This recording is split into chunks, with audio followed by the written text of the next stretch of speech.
Okay, thank you. Welcome, everybody, to the Joint Minerals Business and Economic Development Committee meeting. We're in Casper today, July 30th through the 31st. We're going to get things underway. In just a moment, we'll have a roll call, but first, just a few reminders. Please keep decorum in order. We're just going to be addressing those pieces of legislation that we have here, unless our co-chairs venture on to something different. But we'd like to remind you that please keep things in order. We're going to keep things moving a little bit fast. Don't be offended if we cut you off, just because we have a full agenda on both days, but we will make sure that you have an opportunity to speak. I'm going to turn some time over to, just one other note.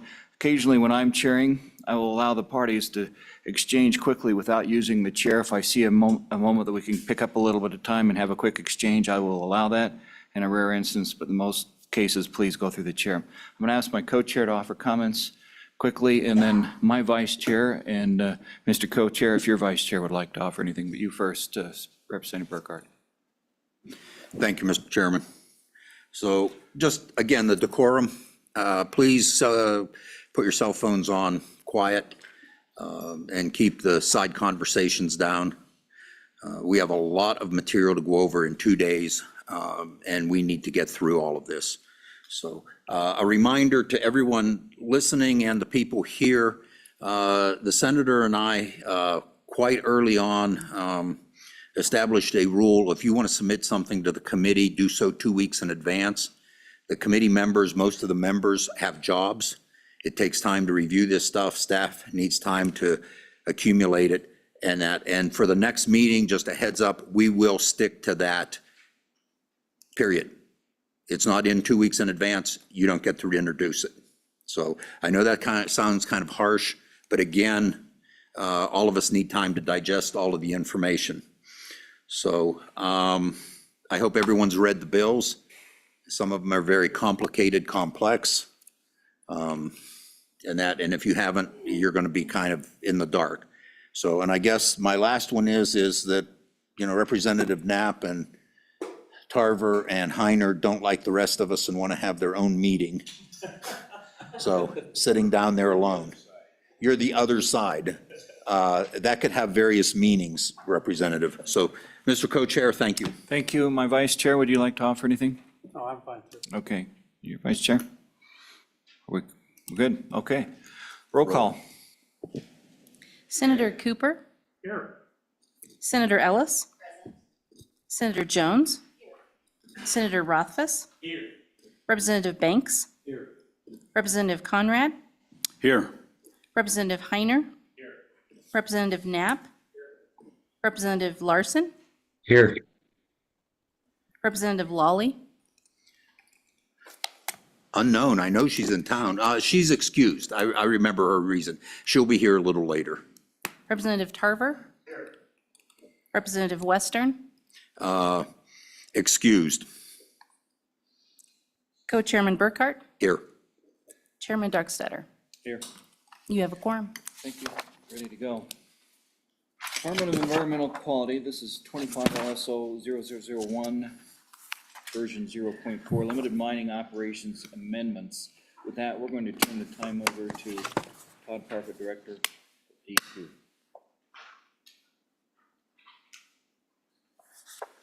Hydrogen first. Director Parfit, update on hydrogen project. Yeah, thank you, Mr. Chairman. So the first topic was the hydrogen project that I think Deputy Director Edwards had discussed with this committee back in May. And what this was, Wyoming and Colorado collaborated on submitting an application to EPA for part of the climate pollution reduction grants. We were a collaborator. We weren't a co-applicant on this because we had pulled out of the climate pollution reduction grant process, and that was all explained in a letter that Governor Gordon had submitted to Administrator Regan at EPA.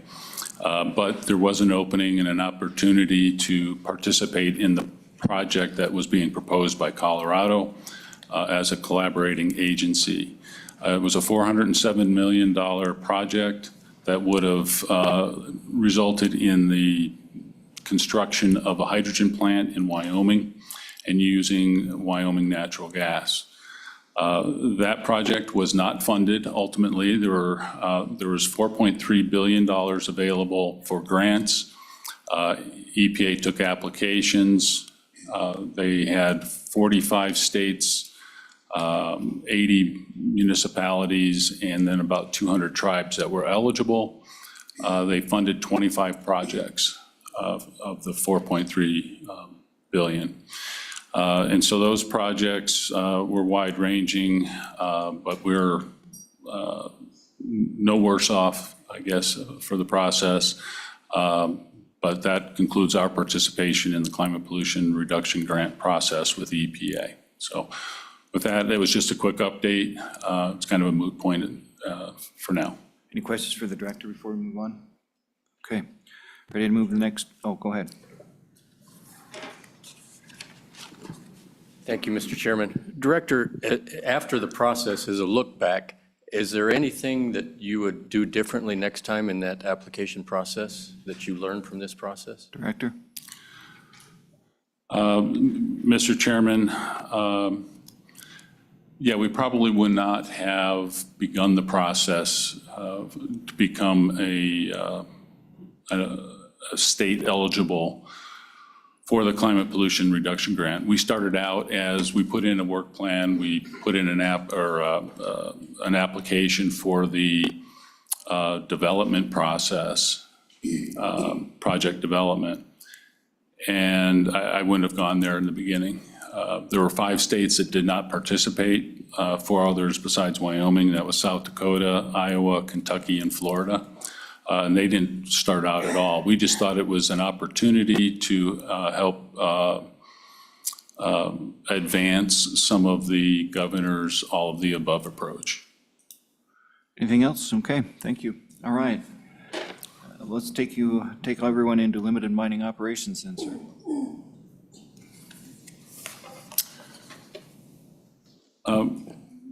So, Mr. Chairman, I don't know that we have anything in particular that we need to offer up here. We're good with the bill as presented, as it is, but we're here to answer any questions. Okay. Well, yeah, let's first of all do that, and then those of you on the committee, as we walk through the bill, if you want to stop us at any point. Brian, do you want to take us through it? Yeah, Mr. Chairman, can do. Mr. Chairman, members of the committee, 25 LSO 0001. You should have draft 0.4. This is 2-01 in the online meeting materials. This is a bill, the committee should be familiar with it. The committee sponsored this bill last year, also looked at this bill, a draft of this in May. This bill would amend requirements for the commencement of limited mining operations, amend and update bonding notice and reporting requirements. It would limit overburdened surface mining operations and then amend bond release and extension requirements. The 2 changes from the May meeting that were made in this bill draft were first, the provisions concerning bonding for limited mining operations were just structured differently to organize those into separate subdivisions for increased clarity. And then second, a minor change to reference language, including roads, to 2 of those new subdivisions that were offered. So going through the bill quickly, Mr. Chairman, I'll start on page 2, line 10. This is just a change that instead of listing the specific material, the specific minerals that are available for limited mining operations, it references any non-coal mineral except those that the Nuclear Regulatory Commission regulates, and those nuclear-related minerals that the state has assumed primary regulatory authority over in Article 20 of the Environmental Quality Act. Page 3, beginning on line 15, this is where the bond amounts are reorganized. So for the operations, so on page 3, line 18, for the specific materials of sand, gravel, scoria, dolomite, shale ballast, and feldspar, if they commence before July 1, 2025, the bond amount is unchanged. It's $2,000 per acre. Then page 4, line 4, for those operations commencing on and after July 1, 2025, the bond is an amount of $5,000 per acre. Page 4, line 9, similar concept for quarries. So those commencing operations before July 1, 2025, the bond shall not exceed $3,000 per acre. And then for those quarries commencing operations on and after July 1 of '25, the bond amount shall not exceed $7,000 per acre. Then page 4, line 21, for those limited mining operations, the operator may file a full cost bond to ensure reclamation. And then page 5, line 4, all other non-coal limited mining operations must file a full cost bond.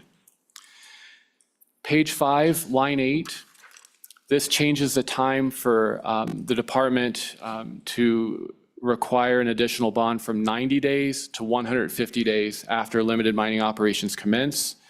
And then page 5, line 14, gives the operator an additional 15 days, so from 30 to 45 days to post any additional bond amount that is required.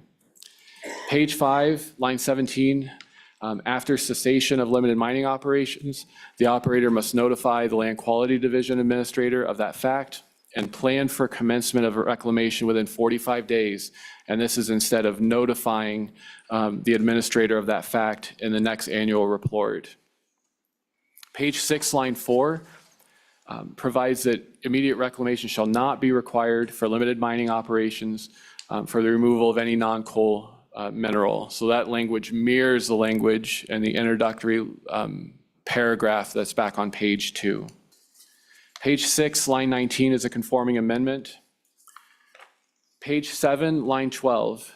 So mining operations authorized and approved under subsection J, these are for limited overburden operations, before July 1, 2025 are authorized to continue. Then on and after July 1, 2025, no applications for operations under the subsection shall be approved. Page 8, line 4, requires the annual report that a limited mining operator must submit, must include the number of yards or tons of mineral that are sold from the operations during the past year. Page 8, line 8, if the operator is requesting a renewal to continue those limited mining operations for up to an additional 5 years, the report must include evidence that the operations will continue beyond the first initial period. And then page 8, from line 14 on through page 9, lists the types of evidence that may be submitted as part of that. A mineral supply contract, a government project, a major industrial project, evidence that the operations are active and had commercial sales within the last annual reporting period, evidence that there is a valid surface and mineral owner consent, contract, or lease that extends beyond the initial 5 years, evidence of reclamation, and then any other evidence that the department specifies by rule. On page 9, beginning on line 4, or excuse me, page 10, line 4. So in 3511-417E, this concerns limited mining operations and the bond release. So for those limited mining operations, the administrator may, after consulting with any affected surface owner, recommend the release of the bond after 2 successful growing seasons that establish permanent vegetation. Page 10, line 16, the bond may be returned to the operator in an earlier date. For the limited mining operations, the bond may be released after consultation with the affected surface owner and after 2 successful growing seasons that establish permanent cover. The top of page 11 is rulemaking authority, and then a split effective date. The rulemaking would be effective immediately. With that, Mr. Chairman, I stand for questions. Okay, committee questions? Committee? Doesn't look like it. Let's go back to Director Parfit. Now that he's explained that further, Director, do you want to add anything? Mr. Chairman, no, not at this time, but we're, like I said, we're willing to be here to answer questions. Okay, probably ready to, let me double check the committee. Anything else? Please, go ahead. Thank you, Mr. Chairman. And this question may be better addressed by Mr. Wentworth, but on page 5, on line 1, it says the operator may file for a full cost bond. And then in line 5, the operator shall file a full cost bond. And there's a big difference between may and shall. Could you explain the reasoning behind those two words? Go ahead.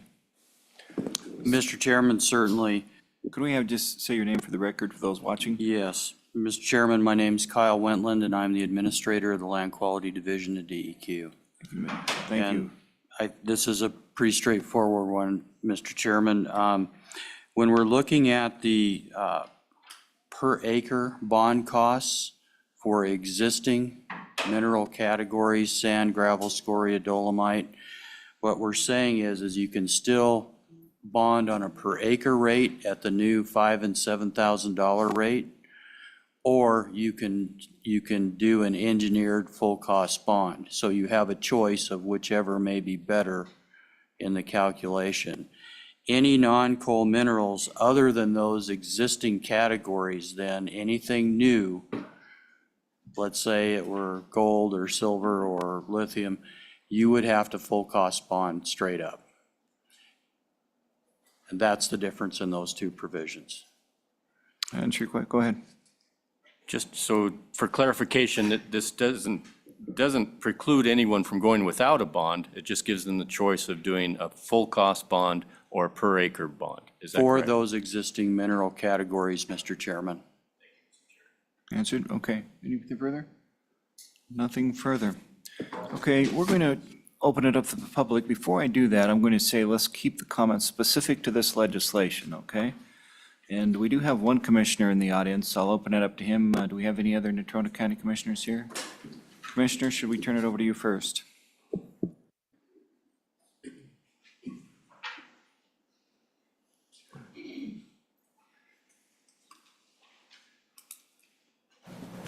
Right, sir. Thank you, Mr. Chairman. I'm Dave North. I'm a Natrona County Commissioner here. And I wanted to speak out on the changes as far as the rules go, as far as the LMOs. Our biggest concern is that I am pro-mining, so I don't want anybody to not understand that. But when we have an LMO that's within a close proximity to a municipality or a developed area where there could be potential impacts, I do believe that one of the things that we should look at, and this isn't going to be across the state, this is just going to be in a few areas, is that they should have to go through the same process they do for a small mining operation.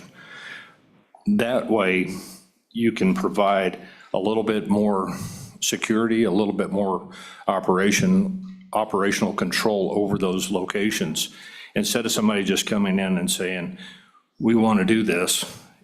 Now, a lot of our counties don't have conditional use permits. They don't have zonings. Only a few of them do. This will take care of a lot of that area. Now, if they do have that, I would prefer to have that option also, that the county can make the choice of either requiring that LMO to go through the small mining operation process where they have to do the environmental impact and look and see what it is, because that's basically what a conditional use permit does across the board. And that's going to help. That would make a big difference as far as how our citizens of the state look at things and what they can do. You know, right now, there's so much variation out there and so much concern as far as what the counties can actually do. But I've heard it repeatedly that commissioners are the closest form to the people of government.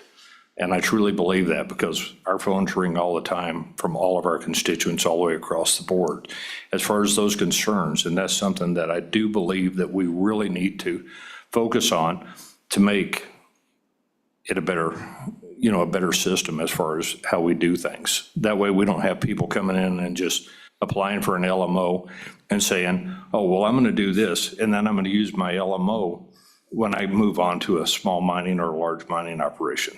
That's not the way that process was designed to be. And I think that's a loophole that we currently have in the system. And I think that's a bad loophole.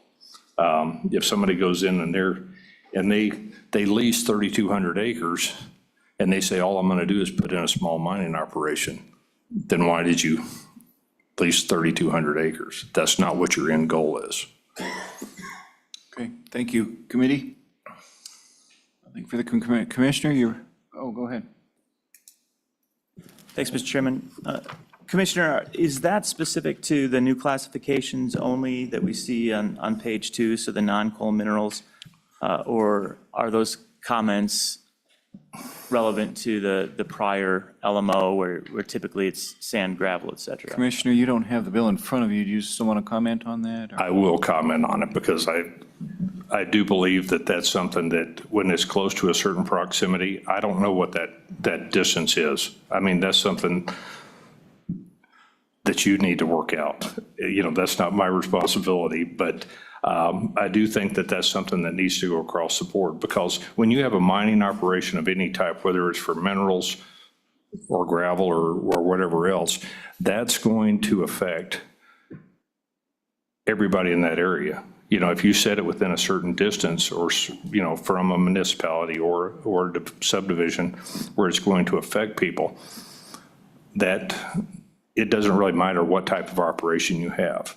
Now, granted, depending on what you're mining for or what you're doing, that's going to make a big difference on, you know, what those requirements are as far as how in-depth you have to go. I hope that makes sense. Thank you. Senator, is that good? Helpful, thanks. Okay. Any other comments for the commissioner? Commissioners and school board members, they take ground fire first, so you are closest to it. That is true. All right, thank you, sir. Appreciate it. Thank you very much. Anybody else would like to comment? Just a reminder, keep your comments tight and go right to the topic first. Say your name and title. Start with mining. Sit down. Go ahead. Go ahead. All right, Mr. Chairman, members of the committee, my name is Kelly Little. I'm with the Associated General Contractors of Wyoming.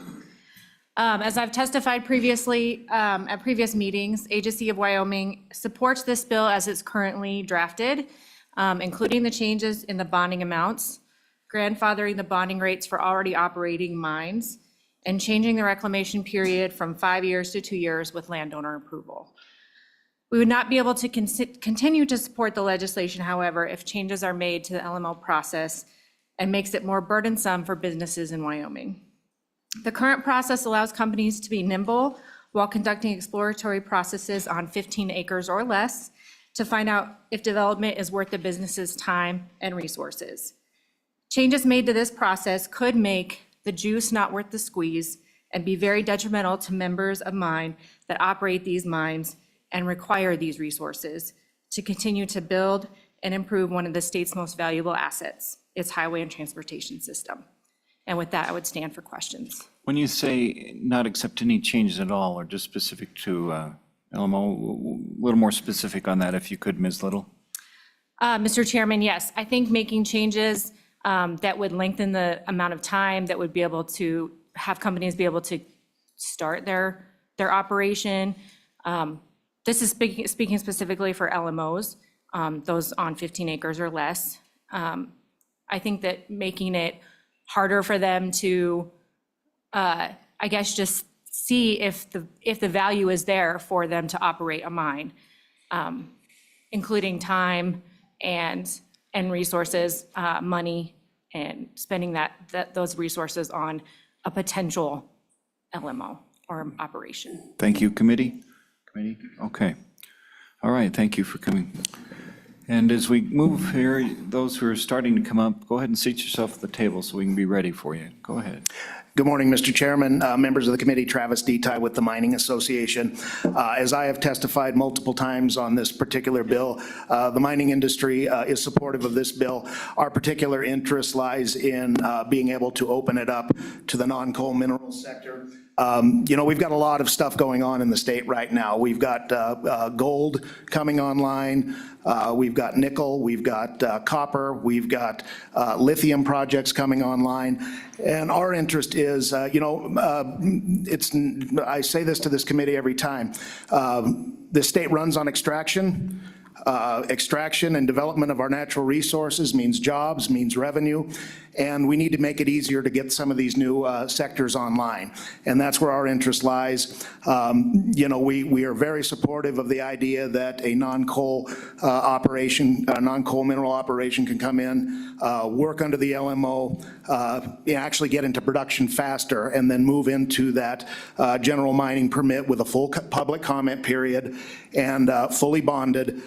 This is a good little bill, this is a good concept, and we support it, and we would urge the committee to move it forward. Full support, Mr. Detai, for mining then.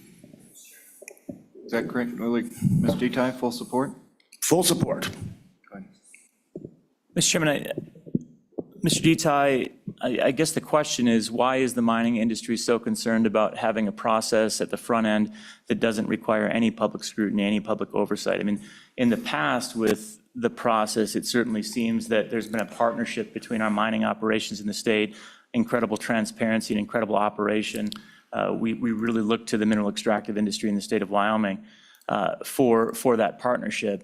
This seems to be changing that rather substantially. And as we've heard public feedback, a lot of the public concern has been the idea that you have the opportunity to have 15 acres of mining operation for quite a while prior to any public oversight, public scrutiny. And so the impacts to the community might be significant at that point without having any opportunity for public engagement. That seems contrary in my mind to what we expect from the mineral industry in the state. So can you tell us why in this instance, on this 15-acre scale, we want to do away with that public engagement?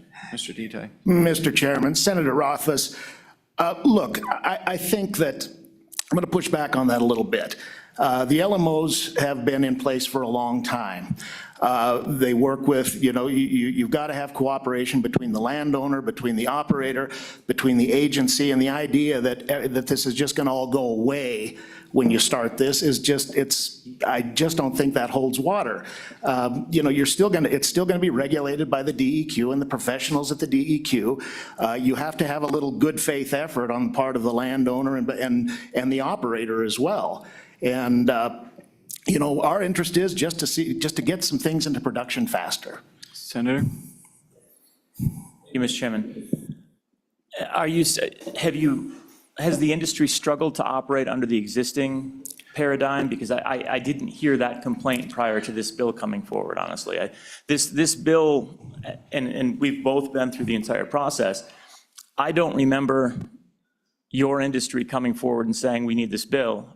My recollection is this bill was coming out of kind of an ease of paperwork from the DEQ, and now we're hearing a significant amount of pushback. So I never heard the concern that you're now saying we're trying to address, and I want to know where that all of a sudden came from. Yeah, Mr. Chairman, Senator, I don't think it's a concern. It's an opportunity for non-coal minerals to come online and to come online a little bit faster. And when this bill came up, and when we discussed it with the DEQ about looping in the non-coal, obviously it's an opportunity, and it's an opportunity to get these sectors online a little bit faster, because when you look at, again, the state runs on extraction.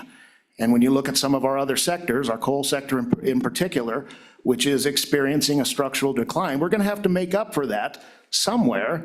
And we need to develop these resources. So it was an opportunity. It wasn't a concern, if I understand what you're saying correctly. It was an opportunity, and it's an opportunity that we support fully.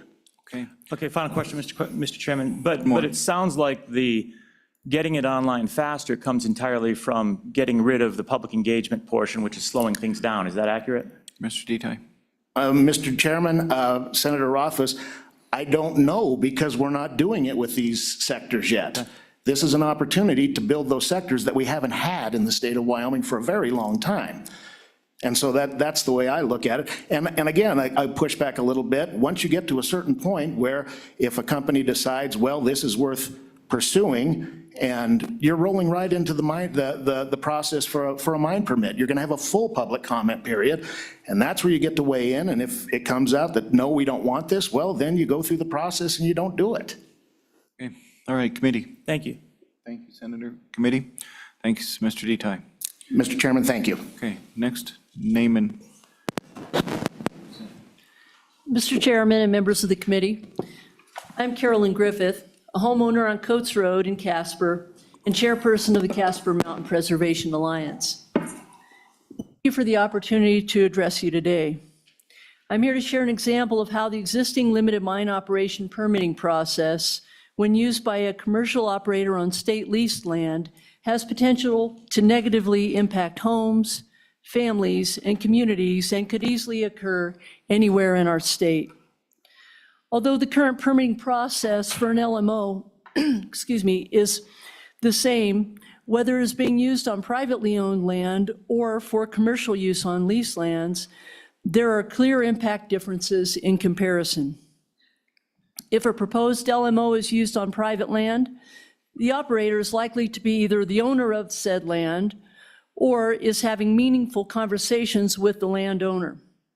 It is unlikely that someone mining on their own property will put their water supply at risk or disregard potential damage associated with mining activities to their own home. Conversely, a commercial operator on leased land using an LMO has no obligation to perform hydrological assessments of groundwater or prioritize the potential impacts on homes, families, and neighborhoods. Maps devoid of applicable requirements such as homes, utilities, fence lines, springs, and perennial waters were accepted and approved for mining on state lands in the vicinity of Coates Road in Casper. The onus and expense of demonstrating the inappropriateness of an LMO in this area is falling on potentially affected residents who had no input in the approval process. Again, this situation could exist anywhere in our state. There is worth of Wyoming's natural resources for both use and income earning potential. There's also value in citizens that live here and support those industries. I've heard on several occasions over the past 5 months how many acres of state land there are to manage, how many leases there are to administer, and that departments are understaffed, as though that's an exploration or an explanation for leases being granted in an area that may be unsuitable for a defined activity. Once leases are granted, the door is wide open for LMOs to come in. And I do question if it's really truly an LMO, if it's going to need to continue on and on and on. Is it not something different than that? Unvetted LMO permitting on land adjacent to neighborhoods, towns, and city limits feels like nothing less than state-endorsed vandalism. Mining associated impacts to water supplies, both in quantity and quality, effects of dust and noise from haul trucks passing close to homes, will certainly contribute to losses in home values. Would it not be more appropriate to require provisions that protect citizens through the appropriate mine permitting process, similar to that of larger mining operations? The Casper Mountain Preservation Alliance exists not because we have political interests or ambitions. We are here because we represent those who are on the receiving end of what can go wrong in an existing situation where lands were leased, opening the door for an LMO to mine sand and gravel in an area that may be inappropriate for such activity. It's left over 17,000 people who have signed a petition already, wondering how this could have happened adjacent to city limits and so close to so many homes and families. The current situation in Casper has shed light on why it's important to reevaluate requirements for LMOs rather than expand them further to include all minerals. I believe there's a responsibility to address shortcomings to LMO permitting processes to protect Wyoming citizens. If nothing changes, the scenario existing in Casper today will likely play out over and over again throughout the state in the future. And I thank you for your time. Thank you. Ms. Griffith, did I get that name right? Yes, sir. How long has this alliance been in place? Mr. Chairman, the alliance was formed on March 28th of 2024 as a result of this activity. And your membership is approximately how many? Our membership currently is limited to 5 individuals. Okay, thank you. Committee for Ms. Griffith? Thank you. Okay, thank you for, your thoughts were well organized. Remind people that we are speaking specifically to this piece of legislation, limited mining operation amendments. Go ahead, sir, and identify yourself. Thank you, Mr. Chairman. My name is Michael Fernald. I'm a Natrona County resident, medical physicist, and radiation safety officer who regularly interacts with the Nuclear Regulatory Commission. In 1973, the 1973 Wyoming Environmental Quality Act exempted mining operations under 2 acres, 4,000 tons of overburden. Businesses utilized the expanded 5-acre exemption by 1976, not without public conflict, as noted in articles from 1976 and 1998. Quote, "The sponsorship of the original 1980 10-acre exemption bill, former House Speaker John Martin sat in on the meeting. The purpose, he said, was to allow small towns or ranchers to get gravel for their roads without going through the full DEQ mining permit process. Martin said the small mining operations later moved into the residential subdivision areas and citizens complained. He said the industry also began to take advantage of the exemption for sizable gravel mining operations," end quote. Mr. Chairman, if you've ever called tech support and heard it should be working, you understand the frustration. We wouldn't be here today with concerns and suggestions, spending your time and ours, if LMOs were working well. With the 2002 amendments, including non and commercial, a two-track system preserves the original spirit, providing operators with a pathway to keep Wyoming open for business while protecting public interests.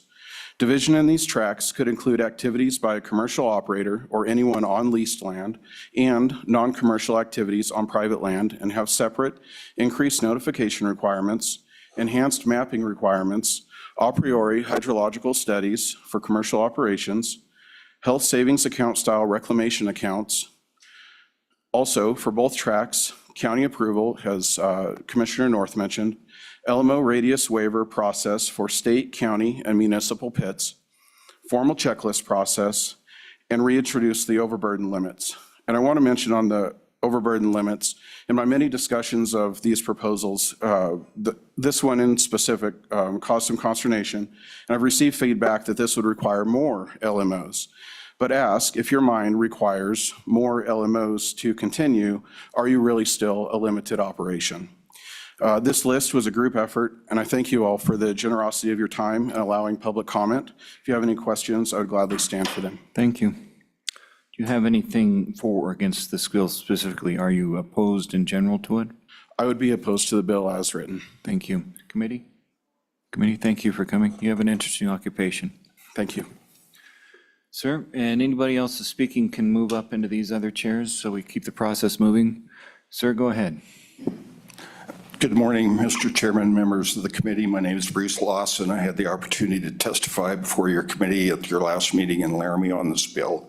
I'm opposed to Senate File 44. I spent my entire 41-year career in the mining industry, and I consider myself an expert on surface mining.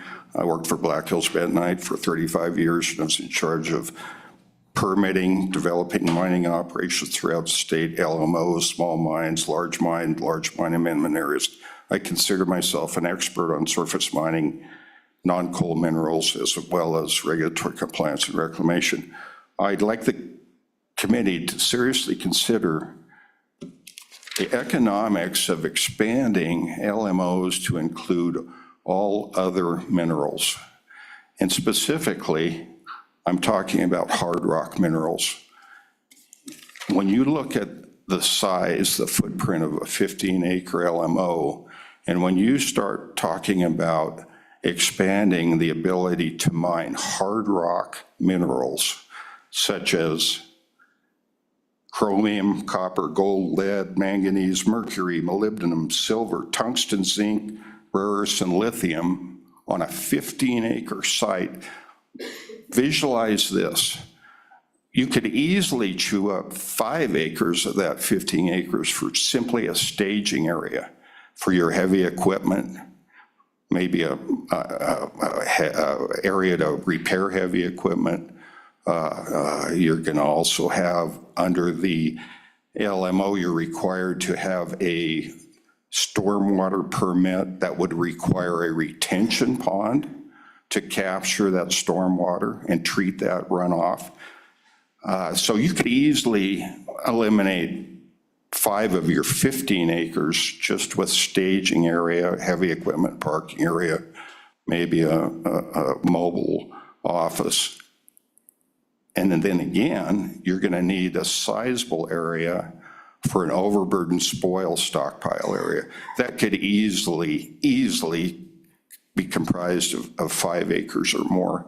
So when we start talking about mining hard rock minerals and metals and rare earths and lithium, you know, these aren't minerals that occur at the surface, such as sand and gravel and limestone and ballast and dolomite, where you start mining at the surface and mine to a specific depth. And most of these minerals occur very deep, perhaps hundreds of feet deep. So if you have 5 acres for a staging area, 5 acres for an overburdened spoil stockpile area, you got 5 acres for a pit. And then you start talking about mining 100 feet deep or more on 5 acres. It's simply impossible unless you're gonna sink a vertical shaft and mine underground. In addition to these hard rock minerals, they require blasting. They require massive machinery. You simply don't mine hard rock minerals with rubber-tired scrapers, small bulldozers, and that type of equipment. Well, historically, you look at throughout Wyoming where there's been any hard rock mining. For example, the iron ore mine on South Pass, I'm sure you've all driven through that reclaimed iron ore mine and look at the massive rock that has to be removed to mine, and again, a non-coal mineral, iron ore. It could be any of those other minerals I talked about. So you're talking about truck and shovel operations to move that kind of rock. Or you're talking about massive hydraulic excavators and 80 to 100 ton end dump trucks. Tell me how you're gonna do that economically if you're limited to a 5 acre pit and you've got to mine 100 feet deep. It's impossible. The other thing this committee needs to consider, and listening to the Wyoming Mining Associate's testimony, that we need to get started on this. We need to fast track this. If you were able to recover any economical volume of mineral, as I described, at depth, perhaps 100 feet deep, where are you going to process it? Where are you going to process those minerals? You know, to process gold or silver or zinc or molybdenum, you're talking about mills and smelters that cost hundreds of millions of dollars to build. None of those exist in Wyoming. There's very few of those that exist anywhere in the West anymore. So if you're able to mine these non-coal minerals on a 15-acre LMO, and you actually extract some quantity of mineral, where are you going to process it? So in summary, sir, we really need to think about this. Where are we going to process these? your closing statement on your support or against the bill? Okay, You're against the bill. thank you. Would you say that for me? Are you against the bill? Pardon me? Are you against the bill? I am against the bill. Looking for that closing comment. Thank you. Committee? Go ahead. Just briefly, so it sounds like having a small mining permit approach is a better approach that could try and be configured specifically to small mine applications as opposed to the LMO approach that this bill proposes. Is that accurate? Mr. Lawson? Yes, I agree that the best way to start is with a large mine permit Large mine application. permit application? Yes. Okay, thank you. Thank you. Committee? Go ahead. Thank you, Mr. Chairman. So one of the core parts of this bill is to increase bonding levels. Are you against increasing bonding, or would you feel like that's important that we increase the bonding levels for mines? Mr. Lawson? Mr. Chairman, Representative Lawley, when I worked for Black Hills Bentonite for 35 years, I was also in charge of all the reclamation bonding. So annually in my annual mining reports to DEQ, I calculated all of the reclamation liabilities. And I think when I retired in 2019, I was calculating nearly $6 million annually in reclamation liabilities. And I believe that under this legislation, the only way to protect the state from liability is full cost bonding. Absolutely. For any of these operations, I believe you should require full cost bonding. It'd be very easy for an unscrupulous operator to post, as it currently is, $2,000 an acre.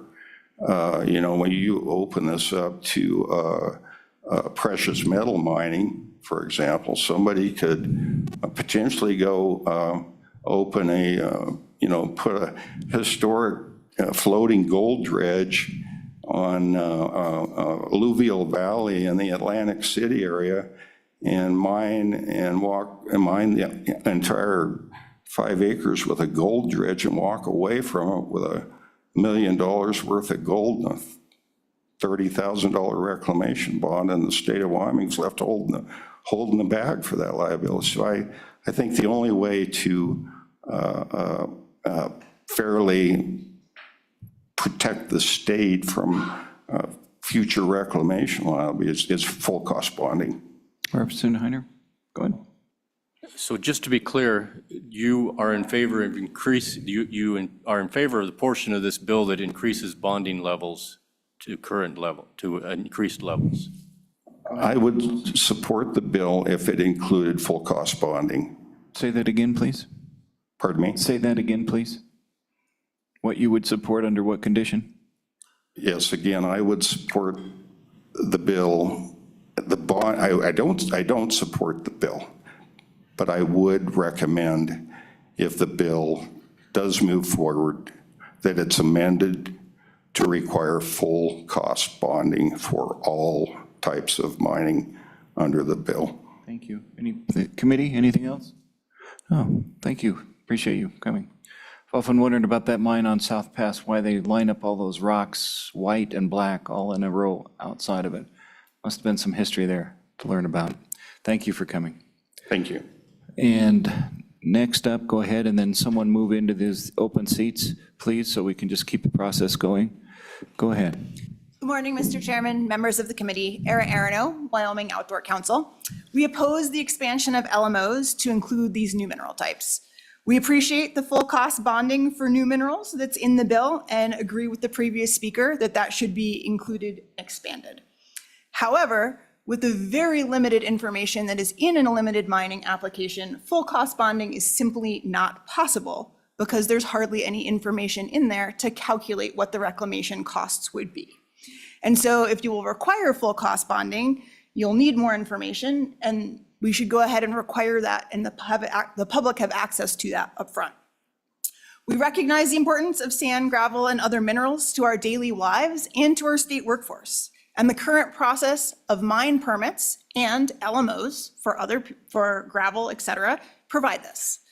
The minerals in the proposed expansion, particularly the hard rock minerals, also have a potential for toxic, acid-forming, or otherwise hazardous waste and should not be accepted from the mine permitting process. These new minerals require oversight, full cost bonding, and the public comment period that is absent in an LMO. In several sections of current Wyoming statute and rules, these complications for these expanded minerals are recognized, including that they can contain hazardous minerals and acids. 3511, 402, 406, 415, and DEQ non-coal rules, chapter 2, 3, 9, touch on acid and other toxic wastes from mining and require preventative measures to protect groundwater, human and animal health, and more. Our commercial operators should be accountable for this. Prevention is needed and will not be required under LMOs if you expand the minerals and put them under there. Including these minerals in LMOs also removes important public comment opportunities that come with mine permits. Public comment provides opportunities for those impacted by the mine and operators to hopefully create a solution that works both for business and those living in the area. If these minerals are put under LMOs, not only would there be no public comment, county commissioners in those counties with zoning who have chosen the option for conditional use permits for the inert minerals currently in LMOs would not be able to weigh in. 18.5.201 specifically prohibits counties from overseeing mineral resources. These are the elected officials closest to the people. So by expanding the mineral types, not only would you be taking away public comment, you'd be taking away the ability of elected officials accountable to the public to weigh in on the process, leaving it up to non-elected administrators who must approve, by doing their jobs appropriately, must approve the one-page form if it is completed appropriately. Please keep the decisions close to the people and remove the expansion of mineral types from this bill. Questions you. for Ms. Arano? None? Go ahead. Representative Heiner, do you have the right name tag in front of you? I do. Okay, thank you. Go ahead. Thank you, Mr. Chairman. You recommend that we go to a full cost bonding, but right now, without this bill, as we speak, currently, they can only bond it, they could bond for $2,000 an acre or $3,000 an acre. So do you agree that we need to do something to update our bonding requirements? Ms. Arano? Mr. Chair, Representative Heiner, I do think that we should update the bonding requirements. My understanding is that the original impetus of this bill was based on the need to update the bonding requirements and not leave the taxpayers accountable.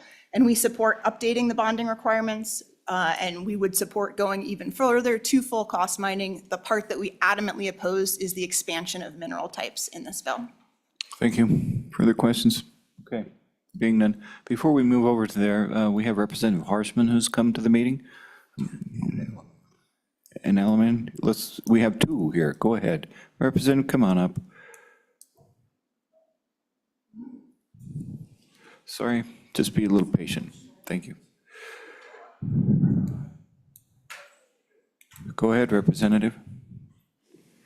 Thank you, Mr. Chairman. I appreciate you guys being here in Casper today, and welcome. And really wanted to hear from the people first, but I was hoping to, but I'll give my comments now. I think,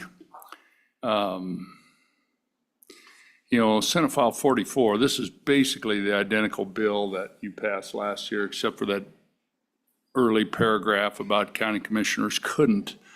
And I think that got taken out in the Senate version before it crossed over to the House. And you'll recall the House amended it after this deal going on Coates Road in Casper on the school section. And how did that all happen? I mean, I'm driving home on a Friday night at 8:30 in the middle of the session. I get a call from a constituent, hey, there's backhoes out here digging. Nobody knew anything. And this is a non-motorized school section. So so nobody knows anything. And, and the geology of Casper Mountain, I think used to be kind of part of Muddy Mountain, and it collapsed, and you've got this shale, and then you've got sand and gravel. So the water sources, everybody's well is like 30 feet deep, right? These aren't water, there's hundreds of water wells that are right downstream from this. So I think part of the failure of this process, why everybody's here today and why 17,000 people in Casper is like the mineral capital of the world at one time. I think Gillette's fought to take that over, but I mean, people here work in the mineral industry. It's not about that. I think the failure of the process, nobody knew about it. There's no notification. There's a backhoe out there digging, right? And people's wells are just downstream from it. I think that's the first failure of the deal. And then I think with LMOs, which you heard Speaker Martin and others, when these were developed in the early 70s, what was the purpose? And I think the problem here with this issue is really no water baseline testing. And there is no air testing, quality testing either with a limited mining operation. But I think in this instance, it's the water issue. And, the operator has said, well, if something happens, I'll haul in water to you, or I'll drill deeper community wells. That's not what people want, right? And so that's a real problem with this. So how do you fix it? And I understand this bill is trying to maybe do something different, but in the process, as we've learned, we've uncovered maybe a problem with the LMO process, and particularly those that are really close to us, to where people live. Because you all think, yeah, these are ranchers out there who are just getting a little gravel for YDOT or their roads or whatever. Absolutely. But what about the one that's, within a half a mile of thousands of people and right upstream from their water? So we tried to fix it. I think we passed that. It passed through a conference committee made up of several of you as well, and it passed the legislature. So I think a couple things, maybe in this bill. First of all, I think there's concern about daisy chaining and putting these together. And the current law, I think if you reclaim that, you can start another one. As long as that's reclaimed, you can get started. But I think the DEQ rules also are more specific, and that's part of that amendment that the legislature passed last year was we adopted the DEQ rules in the statute, because you all know, I mean, rules can change. And so we felt that was important. So I'd encourage you to go back and look at that. I think somehow maybe let the DEQ use their expertise on some of these LMOs, whether they should require baseline water testing. 99% of them you probably won't need to, but one like this, you probably should have baseline water testing. And so the people of Casper banded together and throwing $20 in a pot and donating their money to hire a hydrologist. They shouldn't have to do that, right? That's what the state should do. That's part of the state and the DEQ. So maybe you let them do that. I think we have similar requirements for oil and gas. And so I think maybe that's a way to help improve this process as we evolve it over time. So the daisy chaining with the DEQ rules, the water, baseline water, and then I think some kind of just a better notification. And maybe that's a separate bill. Maybe that's that 2-track we're talking about that was mentioned previously. This whole thing started because these leases were on a consent list. Nobody knew about that either. You will go back and watch the YouTube. There's no public comment on this lease, on this state school section. Nobody there. I don't think the 5 electeds, the Board of Land Commissioners, they get their briefings, in private from OSLI. I had no idea. You look at the maps that were used, they weren't that good, in my opinion. So I think maybe you draft a second bill to clean some of this up for notification piece. And particularly on our state lands, because we want to be a good neighbor. And so really that's it. I think how are we going to fix this problem? And I know you got this bill and you're all thinking and you're at this level of, and we all want rare earths, right? We want to keep evolving, but you can't have these going on as well. So how do we fix it? I don't know all the answers to it, but I think you guys working together and with a lot of good public input, we probably come to some common sense solution to it that's fair to everybody and gives people notice and protects their water, right? So the old saying, I mean, whiskey's for drinking and water's for fighting. And so anyway, that's it. Thanks, Mr. Chairman. Thank you. Committee comments? Go ahead. Thank you, Mr. Co-Chairman. And I guess I have to ask, Chairman Harshman, when we talked yesterday, you said you were getting in at 3:30. I guess I assumed that was today. I guess that was this morning? This morning, yeah. Okay. Yeah. Thanks for being here. Yeah. On Thanks, Mr. very Chairman. little sleep on an airplane. No, So, yeah. thank you. My head hit the pillow at 3:40. But, the other thing, Mr. Chairman, if I could, I just had a couple notes written down, but I think in that second bill that maybe you could consider a bill draft for your next meeting dealing with these state lands, because I think Director Parfit could tell you, and it eludes me, but I think there's like 40 of these that are on state lands and there's several hundred that are on private land. So we're not talking the majority of LMOs, but we used to have a process where Environmental Quality Council and there were certain lands that you would kind of put on notice that, and maybe in this bill, there's a process where each county commission could just nominate to the Board of Land Commissioners, say, hey, if you look at developing these 5, give us this public notice so we can get the people involved. And I'm not talking the whole county, but maybe in Casper, that would probably be the one school state section that the county commission then, who, as you heard from the commissioner, they're the guys, as you said, on the front line of all this. They would at least be able to say, hey, we're going to know about a potential lease on this school land. Right now, the county commission had no idea. They couldn't give public comment. And so maybe in that bill, there's some way to kind of bring back that system we used to have where some of these lands were nominated as kind of heritage or really important to the community. And maybe you just eliminate it to one section in each county, I don't know. So you aren't, trying to set aside thousands of acres, but at least where people, you can fix the one problem that is notification. Nobody knew till a backhoe's digging early in the morning. So we got to fix the notification and the water piece. So thank you, Mr. Chairman. Let's just double check. Anything else for Representative Harshman? Go ahead, Senator. Thank you, Mr. Chairman. Representative, does it need to be a separate bill, or I'm guessing there have been chats and conversations that I haven't been privy to? No, we're That not seems there. to me to be like an amendment possible to the bill. Senator, I think And that so may I've be been- the route. And so There has that's been my no question discussion. is, does it need to be a separate bill, or can it come as an amendment to this bill? Right. There's been no, just a second, Representative Harshman, there's been no discussion on a second bill, and it may be amendable, but Representative Harshman, your thoughts on that?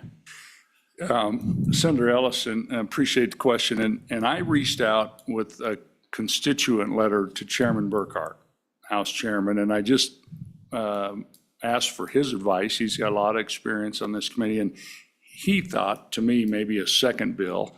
That's why I bring that up. We did amend some of those kind of procedures into this bill, that some of those passed the legislature. So I would leave that up to your discretion, Senator. I too think you could put some of that in this bill. But I want you guys to figure whatever you think is best to fix this notification. I think the water thing could go in here, give DEQ a little opportunity to Co-Chair? do that. Co-Chair? Thank you, Mr. Chairman.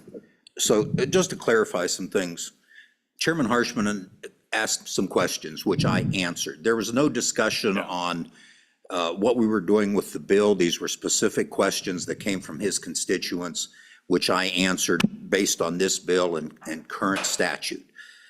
There's nothing going on behind closed doors. And that, in fact, Chairman Harshman mentioned some things about the potential to do other things. And I told him the bill talks about permitting. We want to talk about leasing. That needs to be a separate bill to not violate our single subject bill. Leasing and permitting are really two different things. You need a lease before you can even do anything, whether it's from the state, the feds, private individuals. You don't just show up on their land and start digging or drilling or any number of things. You need that lease first. Once they have the lease, then they need a permit. It's two separate activities, which would take, to me, two separate bills to not violate our single subject rule. And it keeps it clean.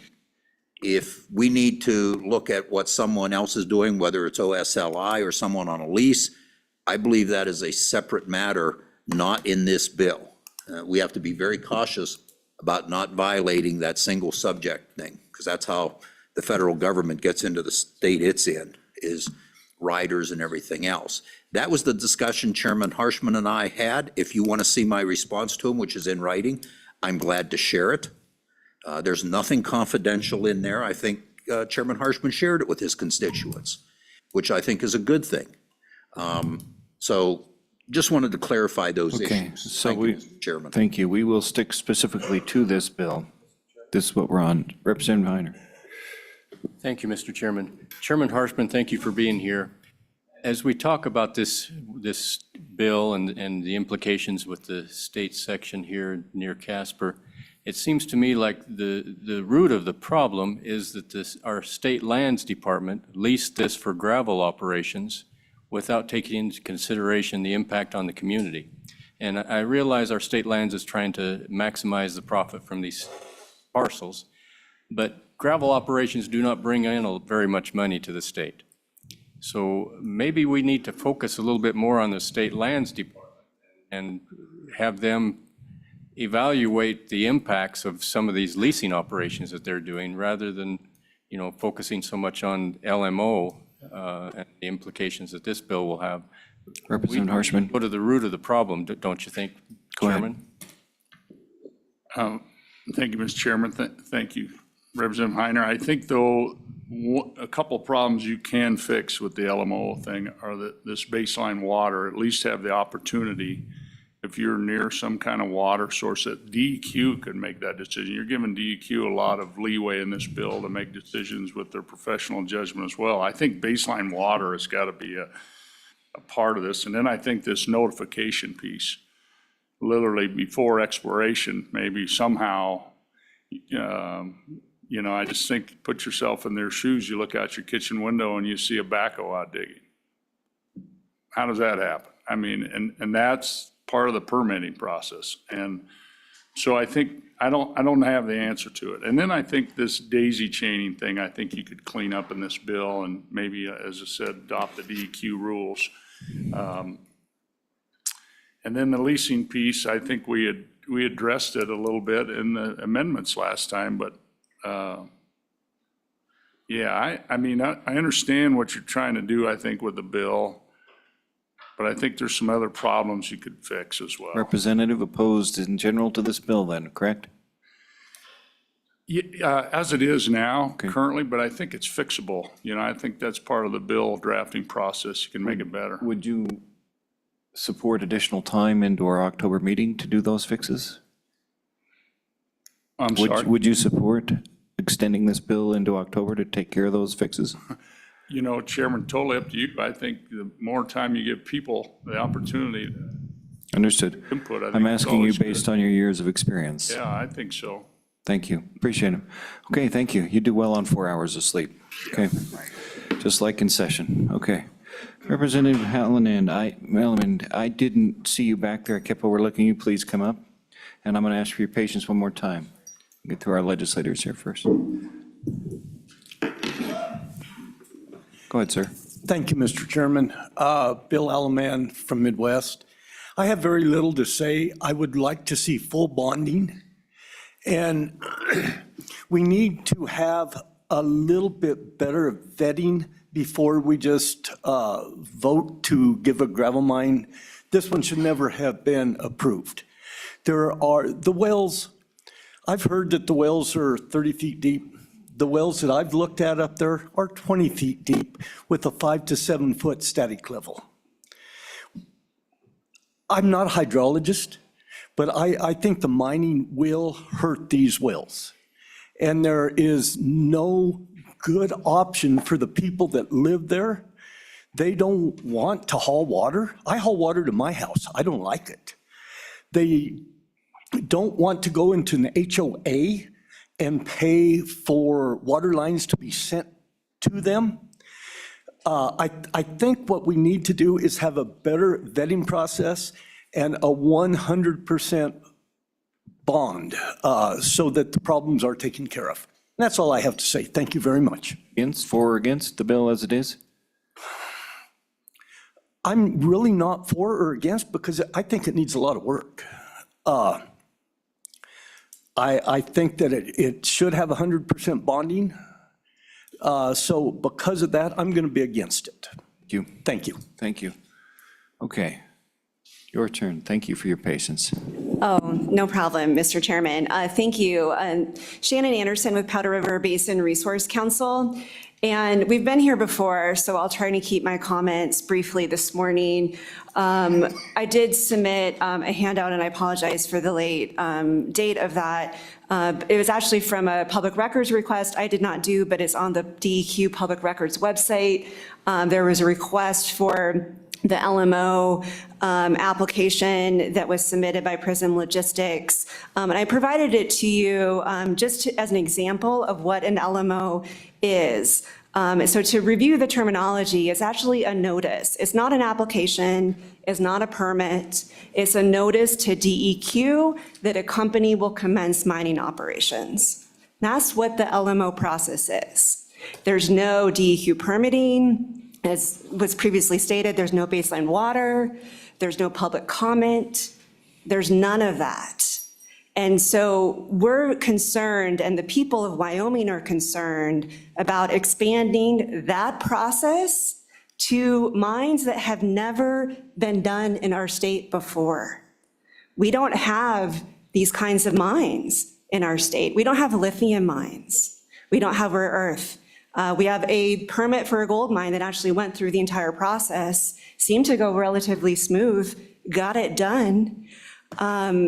As you heard earlier, there's not a concern of a problem from the mining industry. they can go through a regular permitting process for these kinds of mines. There's a reason we have the process that we have with baseline water, with public participation, with the ability of local elected officials, others to get involved in this process. And that is because we come up with a better decision at the end of the day.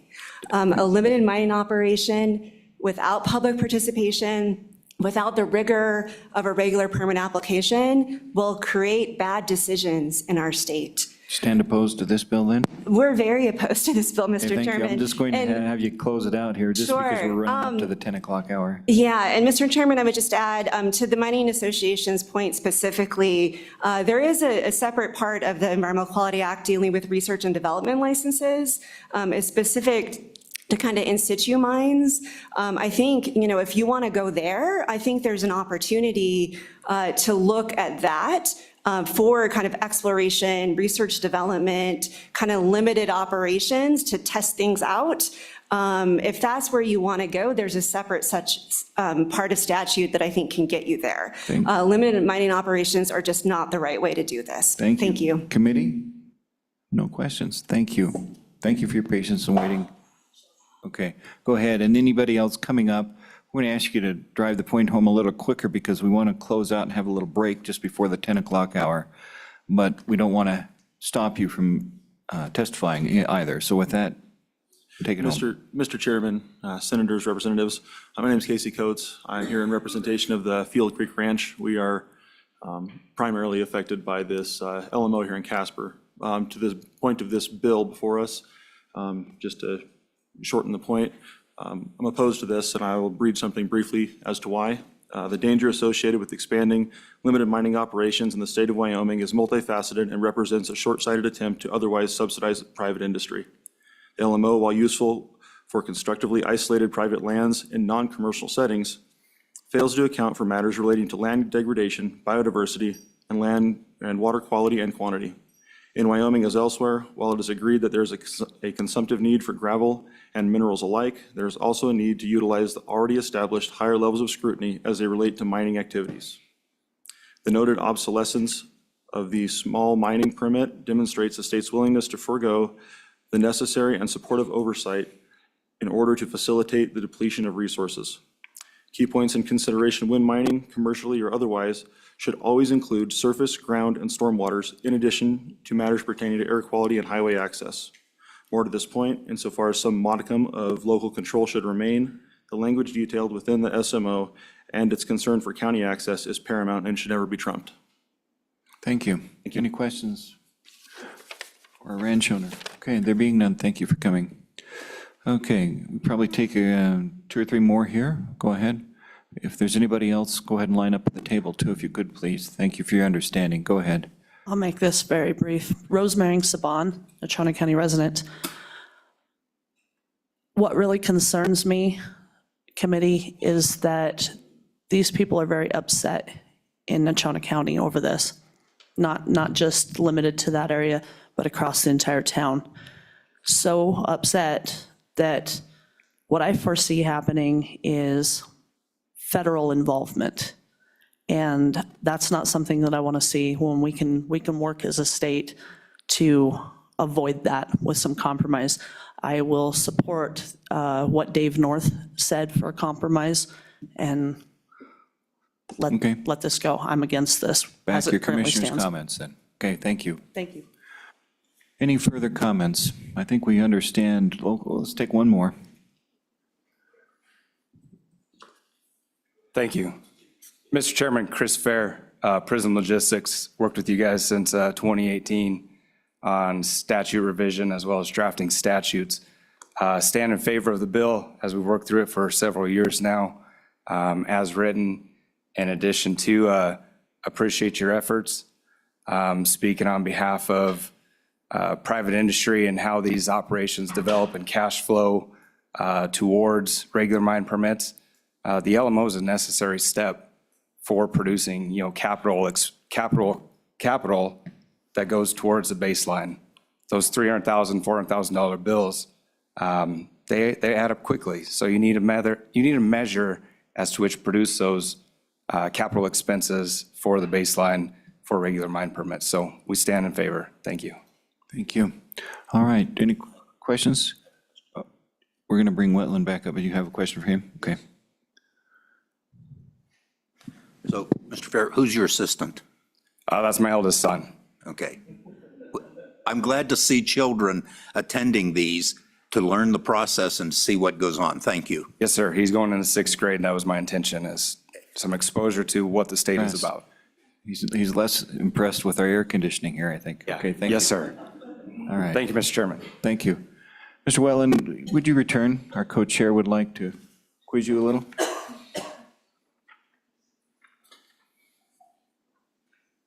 Thank you, Mr. Chairman. Mr. Wetland, just a couple questions, and we've heard a lot of testimony. If this bill does not pass, it goes away, what happens? Go ahead, sir. We just go back to where we've been with the existing statute. Nothing changes. I got to follow up to that, But Mr. this Co-Chair. bill- So where does that leave our friends here in Casper?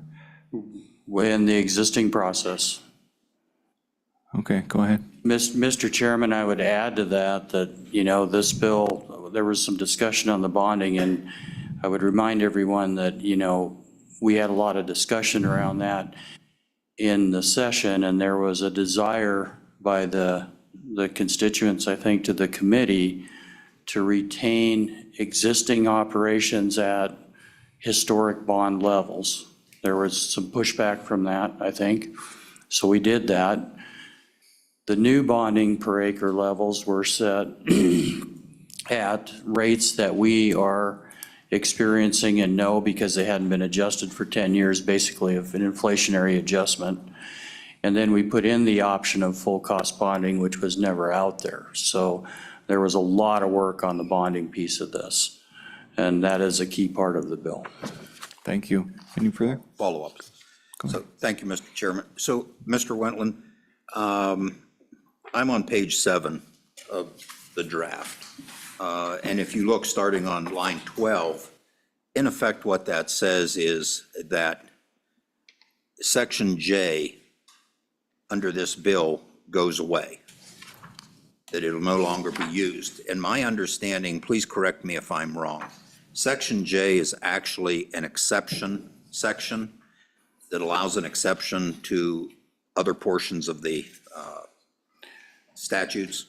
Mr. Chair. Without J, then everything else stays in place and you cannot, the department could not give an exception on some of these other mines. Am I correct? Go ahead. Mr. Chairman, that's correct. Okay. Okay. Anything else? And yes, one last question, Go Mr. ahead. Chairman. So we've heard a number of suggestions about doing hydrologic studies, about doing other things. If all of those were in place currently, what would the impact have been to repairing or fixing Highway 22 going over Teton Pass? Go ahead. Mr. Chairman, I'm really not prepared to answer that on the YDOT level. What I can say is that aggregate materials across the state are in high demand and they are in high need. And we are continuing to see that escalate, as we have more population come in. You have more roads, more foundations, more need for aggregate. That's right. High demand, high need, nonetheless contentious. Go ahead. Mr. Chairman, I have a question. We heard some public testimony, and there were some issues raised that I thought were addressed that DEQ had flagged. The good representative talked about the daisy chaining concern, and I share that as well. But I thought that was an issue that either State Lands or DEQ flagged, and because it was kind of ultimately a non-issue. So did you hear anything in the You want to public? be more specific so he knows what he's looking for there? So let me finish my sentence. Did you hear anything in the public portion testimony where we need a little more clarification or some additional information would be helpful for what we're considering up here? Go ahead. Mr. Chairman, and that's a great question. That 6 mile radius rule has been in place for a long time. It's in Chapter 10. It's full in force. And we really have not seen the issues with the daisy chaining. That's the reason the 6-mile radius rule was put in place. So, and you have to remember, the rulemaking goes through the public process too. It has a public review at the advisory board, public review at the Environmental Quality Council. So anytime we go through rulemaking, there's that additional public input on the rules. Mr. Chairman, were there any other issues you heard in public testimony that maybe weren't quite accurate of how DEQ does its work? Mr. Chairman, the one note I would say is even an LMO has to get an air permit. So there is an air permitting requirement. There is a general surface water, stormwater permit for general mining permit for an LMO. It is accurate to say that groundwater quantity is definitely not looked at. But in a case like this, I think that the department would possibly look at quality in surrounding wells prior to mining, because that's what we address as the quality issue. State engineer addresses the quantity issue. The other thing I think that was important in the testimony here early on is, these types of actions come to DEQ once the leases are granted, be it federal, be it state, be it private lease, it doesn't really matter. There's a actual leasing action that authorizes that mining first to take place. So, in this case, this comes to us after that's been authorized, and it's my understanding in listening to the different testimony over the course of the last 8 months or so, that these leases for state lands were properly public noticed, and there were no objections to the public notification of those leases. So, Senator Ellis? Good. Anyone else? All right, thank you for coming back up. Committee, yeah, let's officially close it to make sure. Oh, do we have online people? Very good. Committee, I'm of the opinion I would like to see a piece of legislation, but I'm using caution here because there are suggestions that I don't think would be appropriate in a separate bill, but we may amend with some given time. Mr. Co-Chair, your thoughts? Thank you, Mr. Chairman. I would say I would prefer to consider the comments made by the people here and that over some time. We still have some time on this bill. I think they've showed up. They've all been great to work with. Thank you all for your decorum and the way you've handled yourself. These things can get very emotional, and thank you. And I think we should hold this, a final decision on this and continue to look at it between now and our next meeting. Let's take comment from the committee. Would the committee like to see anything different? We will, but let's have you speak first. I was just wondering if the plan after the break was to come back and maybe make some suggestions on how to work the bill for next time? Yeah. Is that the intent? Yeah, we can do that, but anything else before we do that? That gives you a little time to coordinate your thoughts during the break. Mr. Chairman, I propose that we have a working group to work on this between now and the next meeting, come up with some draft changes that maybe may alleviate some of the concerns that we've heard today. Have you taken your notes well from today? I didn't go that far. Okay. I think some people will help you over on this side of the room. Let's consider that. We're going to come back and work the bill. Let me absorb the thought of a working group. Those always make me nervous. Any other comments? We're going to take about a 10 to 15-minute break here. Pull your thoughts together, and we're going to work the bill and go through it, okay? All right, thank you.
Okay, thank you, everyone.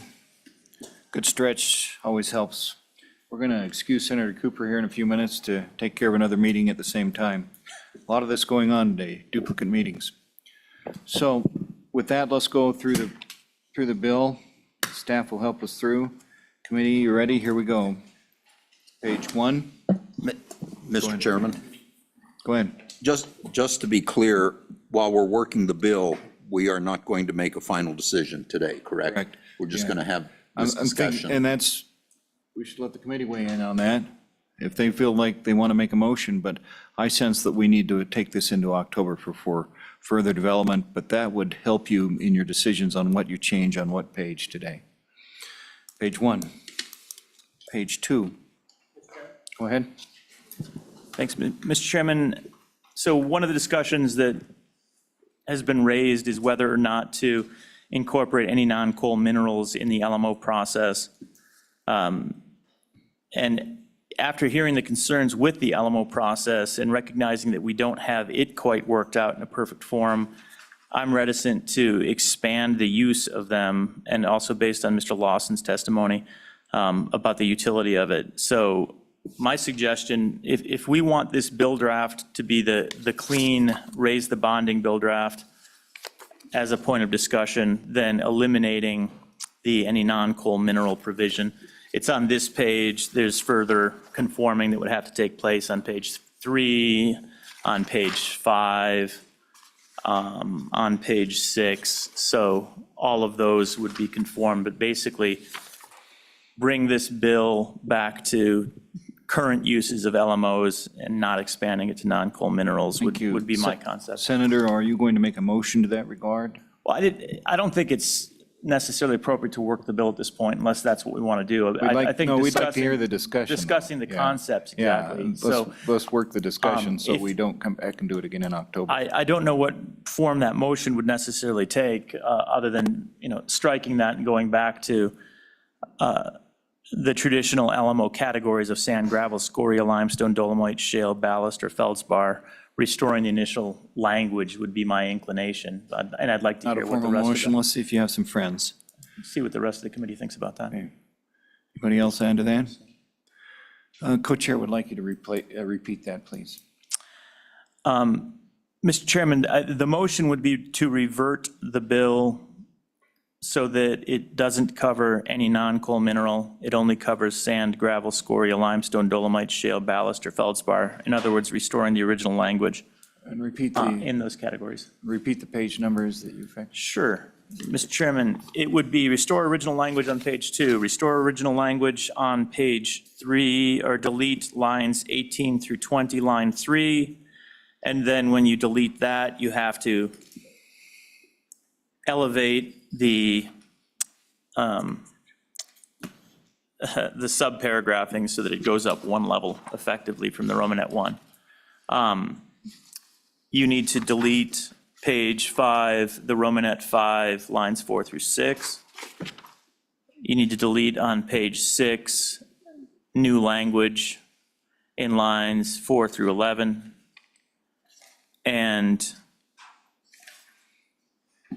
I think at that point, it's required to conform that you, on page 7, would delete lines 12 through 18 because you would still effectively need that paragraph for non-coal permits. Okay. And then conform. Thank you. Brian, do you want to comment on this? You good? Yeah, Mr. Chairman, I wouldn't comment on the amendment, but understand the concept and can, That's what I'm making adapt sure the bill accordingly. that Yep. part. Yeah. Mr. Chairman. Go ahead. So, Mr. Chairman, with that change, looking at putting non-coal mines in here, the gentleman who spoke earlier is correct. You probably cannot mine on 15 acres. But what you can do is prove out your claim on the leases, because, you drill for mineral deposits.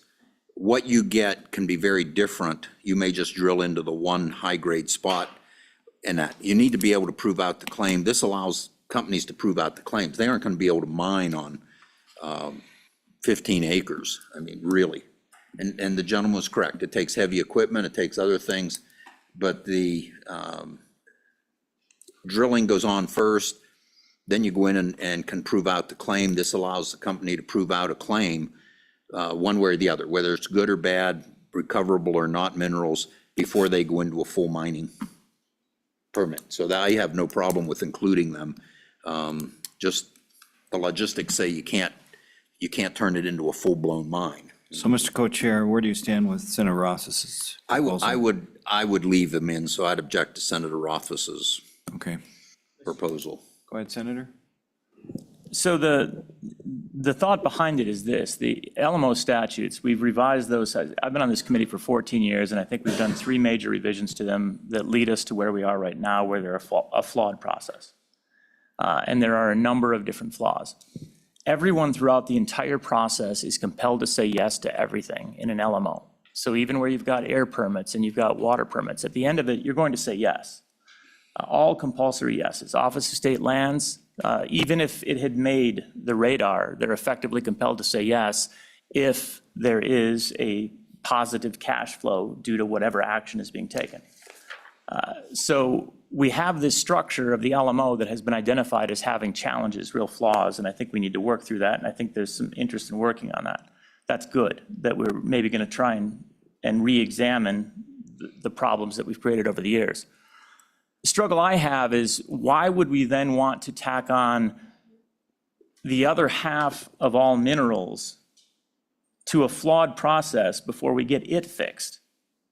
So the concept of trying to have a small mine permit, which we already have to some degree in place, but we know it's also not effective. That's what this is supposed to cure, right? The small mine permit process is a struggle.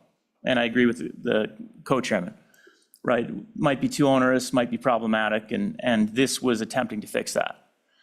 But solving a flawed process by taking an entirely different flawed process and replacing it does not seem like a good approach to representing the people of the state of Wyoming, who really, just want to see both interests, both the exploration and development of minerals interest, as well as the public engagement, conservation, water quality interests, all of those reflected.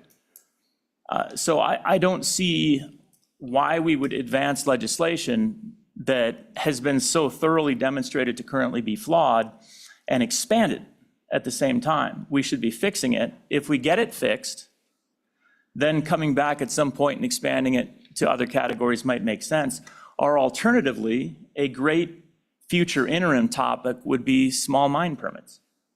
I'm convinced small mine permits would be a great next interim for this committee. Try and do a better job, recognize that we still need public input, public engagement, but we need to lower the barriers based on other testimony that we've heard so that it's not quite as onerous.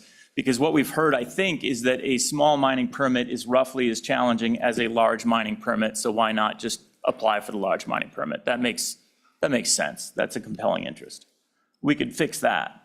But we don't have to fix it by switching to an LMO. We can think outside that box, Mr. Co-Chairman. So I agree with your intent of trying to address that challenge, but I don't think the path is use an alternative flawed model to solve one problem by creating 3 others. Okay.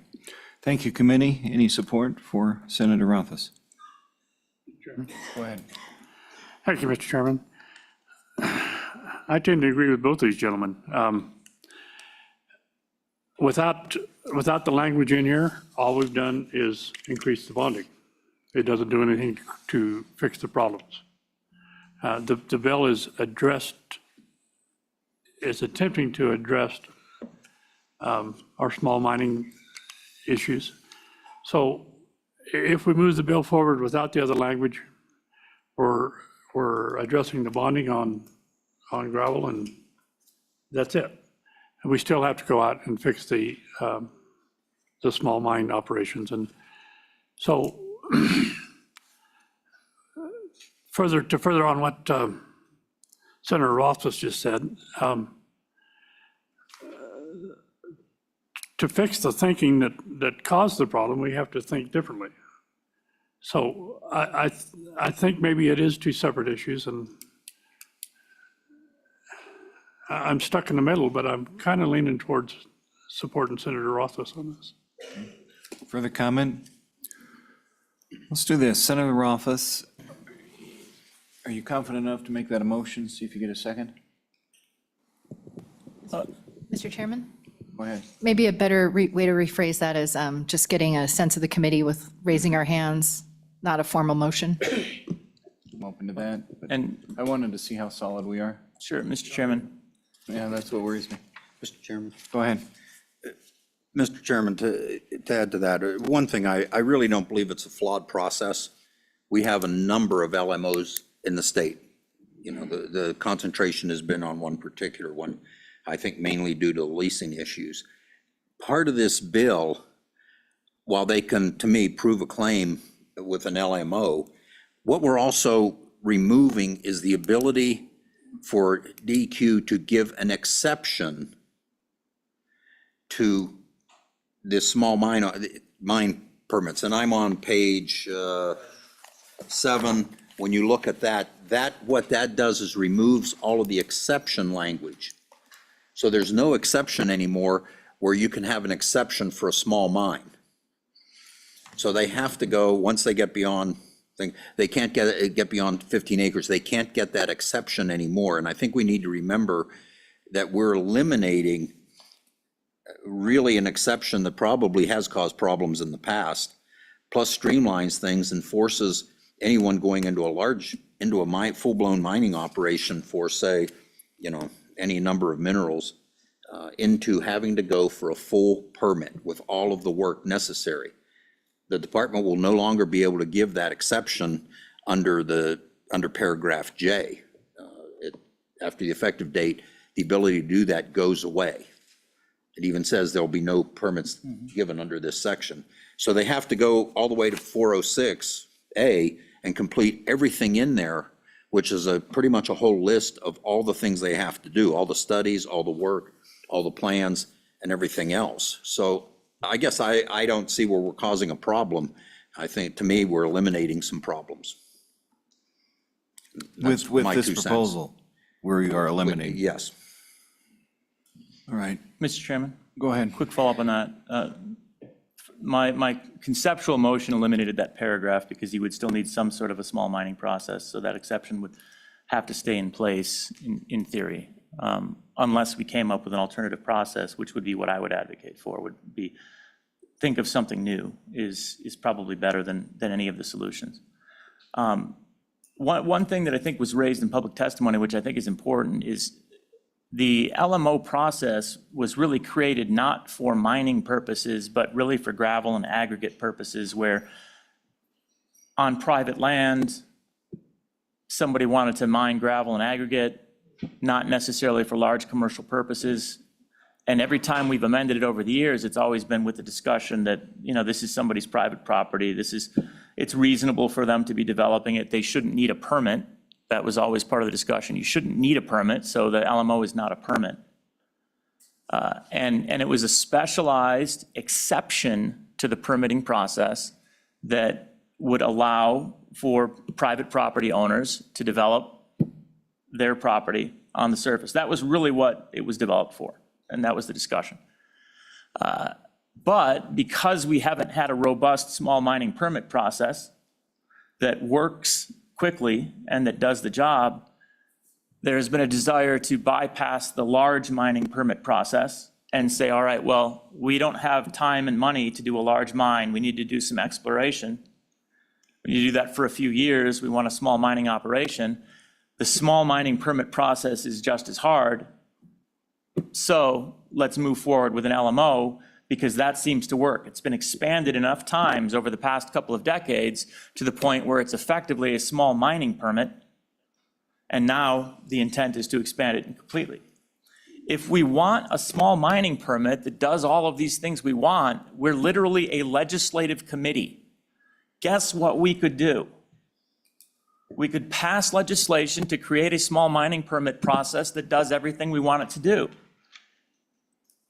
That's entirely within our power. So the idea that we have to cram this into a limited mining operation that has never been intended to do what we're trying to do with it, because it's the closest thing to how we want it to operate, I mean, it's just kind of the lazier approach to legislating. I don't think it's the necessary and appropriate path. I'm entirely sympathetic to all of the interests behind the idea. They're all accurate, but it's just not the right approach to solving the problem. Let's stop for a moment and find out if the committee has any follow-up to that. Go ahead. Heiner, then Lawley. Very courteous of you. Thank you. Thank you, Mr. Chairman. I appreciate the discussion very much, and I appreciate what Senator Rothfuss is saying, but what I would propose is, I would like some time to look at that and think about that before we do a vote. Like, it's got some merit, but for me, I would like some time, and so when we would come back, we could refine the idea if we need to, especially when we talk about Section J and some other things, and but it's a worthy point. I mean, it's a good point, but I would just prefer that we not make a decision on that. I feel a little uncomfortable doing that, but look at it in October and basically then be ready to really address those issues, because I think they are worthy of some consideration. Thank you. Representative Heiner. Thank you, Mr. Chairman. Mr. Chairman, we've dealt with this similar bill in our last session. It was very controversial. It had a lot of discussion, a lot of debate, and ultimately did not get finalized because it's so complex. But we all recognize the need to raise our bonding requirements. And it's been held up because of the complications of the LMO. But I feel like we need to push forward with the bonding requirements and adjust that as soon as possible. So I would be in favor of Senator Rothfuss's motion, because let's split it out, get a simple bill with just the bonding changes, and then create another one to deal with the LMO that we can really work in depth. But let's not hold up the bonding changes any further, because this is something that we've heard from everybody in public comment today. This needs to be changed. Let's get that done, and then we can focus more on the LMO separately. Further comment from the committee? Oh, go ahead, down on all the way, Representative. Mr. Chairman, I would agree. I would say that hopefully we could get both done in this interim, but creating two separate thoughts, one with aggregate and bonding, and then one with small mining permitting, rather than try and work this particular bill. I think we can come back in interim with two separate ones. So, Representative, you're saying two separate bills out of this one? Correct. Any support or opposition to this for our October meeting? Go ahead. Mr. Chairman, I'll just note, I think that's, Representatives Heiner and Knapp are perfectly consistent with my concerns. There's no problem with the bonding changes in here. That's all clean. If we wanted to carve that out as a standalone bill, change the bonding, that's a clean bill. Mr. Co-Chair, that moves us into the two-bill category. Your comment. Thank you, Mr. Chairman. I actually think it's, three different bills, because I think we need to address the leasing issue separately and to maintain our one subject rule. I don't know. Are you breaking opposed to this two up, bills? I think I'm opposed to these two bills, separating them out. Okay. Let's do a rough vote. Senator Ellis has suggested a rough vote. Keep it all as one or two separate bills based on those two concepts just explained. All those in favor of two separate bills, raise your hand.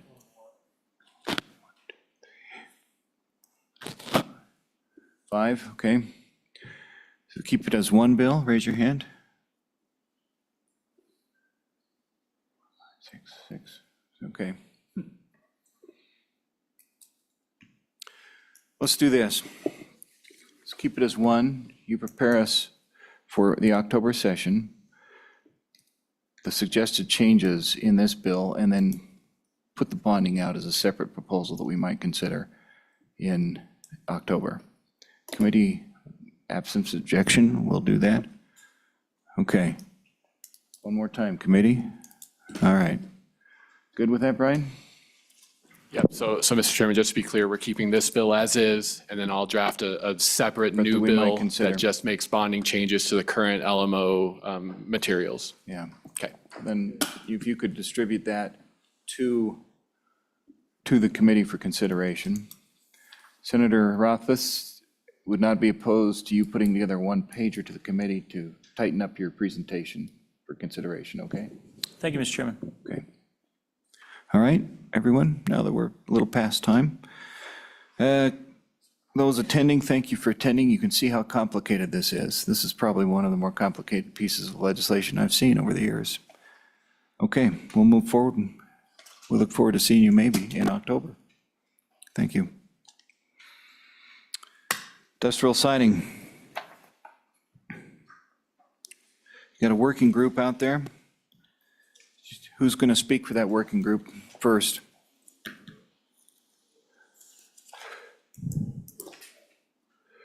Do you want to take it? Yeah.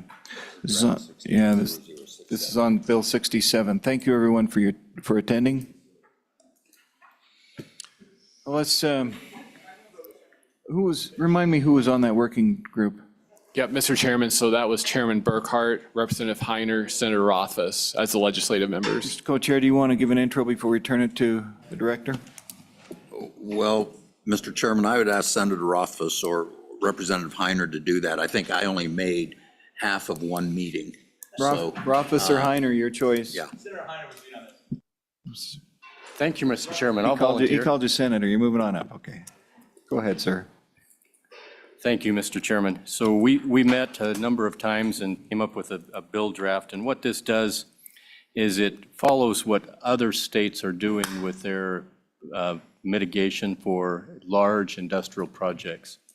Wyoming is one of the, I guess it's the only state where the mitigation is paid for by the state, whereas in other states, the businesses do that. And so this attempts to follow what other states are doing, allowing businesses to participate more in mitigating any impacts they make in a community when they bring in a large industrial project, and let them work with the communities, the towns, the counties, municipalities to come up with a number for that mitigation cost. There is no tiered process. There is no ceiling on the amount of money. It's something that a consensus agreement between the business and the government entities. And if they are not able to come into an accord, then it would fall back to the Industrial Siting Commission Council at that time to mitigate those impacts. So this puts more of the burden on business that are creating the impacts, rather than have the taxpayers throughout the entire state basically footing the bill for mitigation of a business coming into the state. So very good meetings that we had over the past few months, with a lot of input from counties and the DEQ and various entities. Thank you. Any questions for spokesperson for the working group? No questions. Should we go then to our director? Go ahead. Thank you, Mr. Chairman. Todd Parfit, Director of the Department of Environmental Quality, and with me is Dr. Jenny Staben, who is the Industrial Siting Administrator. Dr. Staben had participated probably in more of those working group meetings, but one of the things before I turn it over to her, because we do have some comments, I just want to point out to this committee is that when the Industrial Siting Division, or the Industrial Siting Act, was originally developed back in the 1970s, it was its own agency, but more importantly, the impact assistance was paid out as this is proposed, where it was paid out by the applicant. And then over time that changed, and it's been changed several times over the years to where the payments were made out of the state's general fund. So it's just for a little bit of background and history on that. And so we're kind of going full circle with this proposal. But with that, I'm going to turn it over to Dr. Staben and let her just go through the bill and identify observations, corrections, or concerns. Go ahead, Doctor.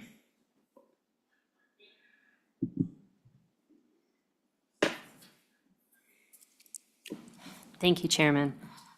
To begin with, as far as going through the bill, this bill proposes, as you all have said, for the applicant to pay instead of using sales and use tax for impact assistance payments. I guess to just jump into my comments, or would you prefer I walk through the bill? No, go ahead and jump right into your comments, and we'll come back and walk through the bill. Perfect. It's good that they hear your explanation first. My first comment would be on page 3, line 10. That states that not later than 60 days before the submission of an application, the applicant shall commence negotiations with each local government located in an impacted area. My only idea or thought for your consideration in that is that the way the process works is in a jurisdictional meeting when the division decides whether or not it has jurisdiction over a proposed facility. The division determines the study area and works with the applicant to figure out what that area would be. In that by that determination, the study area determines the types of studies and where those studies need to be focused, including on their socioeconomic studies for the application. It is not until the application comes in that the division receives the studies necessary to identify the impacted area. Now, it's my understanding that having this deadline of 60 days before an application, what that will do, 60 days before the application is due to commence negotiations, what that will do, it will encourage the applicant and the local governments to engage in their discussions and negotiations before the application is submitted to the division, and then that 90-day time period in which the council must hear and decide on the permit, that begins when the application is submitted. So what is good about this process is that it gives an opportunity for local governments to engage in negotiations, see if they come to an agreement before the 90-day process on the application occurs. And that way, if they do not come to an agreement, then the council, during the permit hearing, will be able to determine what the impact assistance would be, or determine the amount and that sort of thing. So by having this 60 days, they engage in negotiations before the process of the permit begins, that is helpful to not burden the council, which at this point in time is meeting every month instead of once or twice a year. The only concern with it is that when those negotiations begin, that would be before the studies that are included in the application are completed on socioeconomics and the impact of the facility on the local governments. Something for your consideration may be for those studies or that portion of the application that analyzes impacts to the local communities, for that information to be provided to the division 90 days before the application. That would give an opportunity for the division to review the studies that are typically included in the application, help identify the local governments that then would be in a primarily affected or an impacted area. And it would also provide studies and information to the local governments that may help them in their negotiations and in identifying their needs, because they would have the information they would need about the project to make those decisions. Mr. Chairman? Go ahead. Thank you. Which portions of the permit application were you including in that 90 days ahead of time submission? Those portions of the application would be what's included in statute 3512-109, subsection A. And they may include subsections 3 through 8. and then 13 through 14. Or any others, of course, that you would feel would be appropriate. Good, Senator? Yeah, thank you, Mr. Chairman. And a quick follow-up. So would you envision then, and do you have a place in this statute where we would call that out, that 90 days ahead of time, that material should be provided, and theoretically, that's the point at which it would also be provided to all of the local stakeholders, so it would be to the department and, or. Dr. Stavey? It would be helpful if that information was provided to the division 90 days beforehand, and then the division could provide it like within 15 days or something like that to the communities, which would be, before the 60 days started to engage in negotiations. Okay, Mr. Chairman, quick follow-up on that. Why 15 days with the division prior to the communities getting it? Dr. Stavey?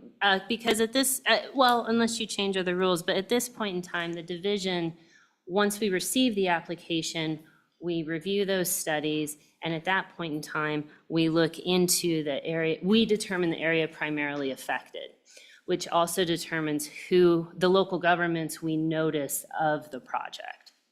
Okay. Good. Thank you, that's helpful. All And, right. well, one more quick question, sorry. I'm Go following ahead, that. and then Heiner. Then where could we make that tweak? Do you see it in statute already where we could change, create a 90-day? You may, create a 90-day, here on page 3, line 10.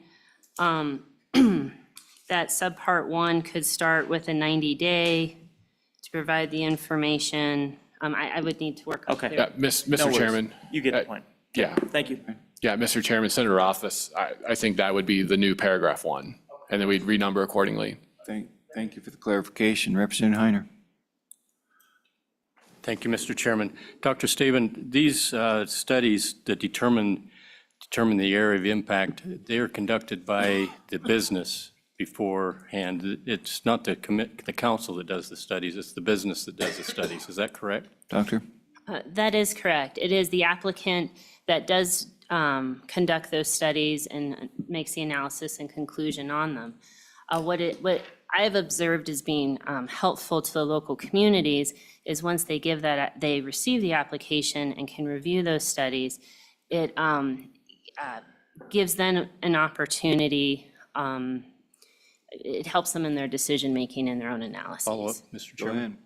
Just exchange for a moment.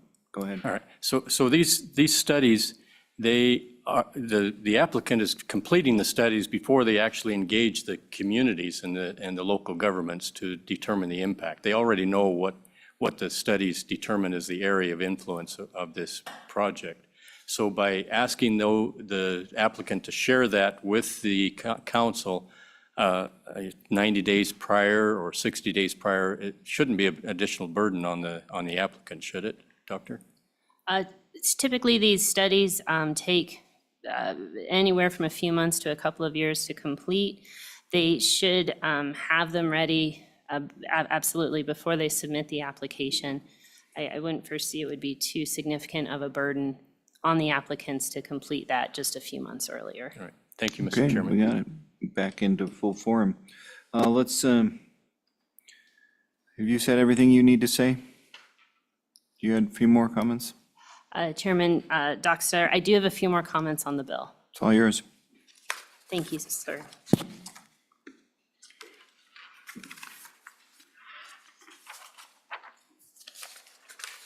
My next comment on the bill is throughout this bill, and this is also an opportunity to start cleaning up language within the statute, would be to remove references where it states a distribution ratio.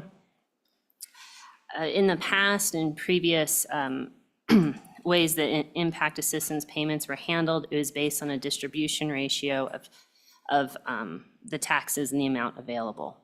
If the applicant is negotiating with local governments, it would be up to the applicant to determine with those local governments the amounts that they will be paying. That is my understanding of the purpose of this bill, the amount they'll be paying and what they will be paying for. Therefore, whenever there's references in this bill regarding a distribution ratio, what would that be a ratio of? it seems that the purpose of the bill is for an open communication between the applicant and the local governments to determine an amount, not for the applicant to determine a percentage of something that they're willing to divide up amongst local governments. So with that in mind, you may want to consider removing the term distribution ratio from page 4, line 2.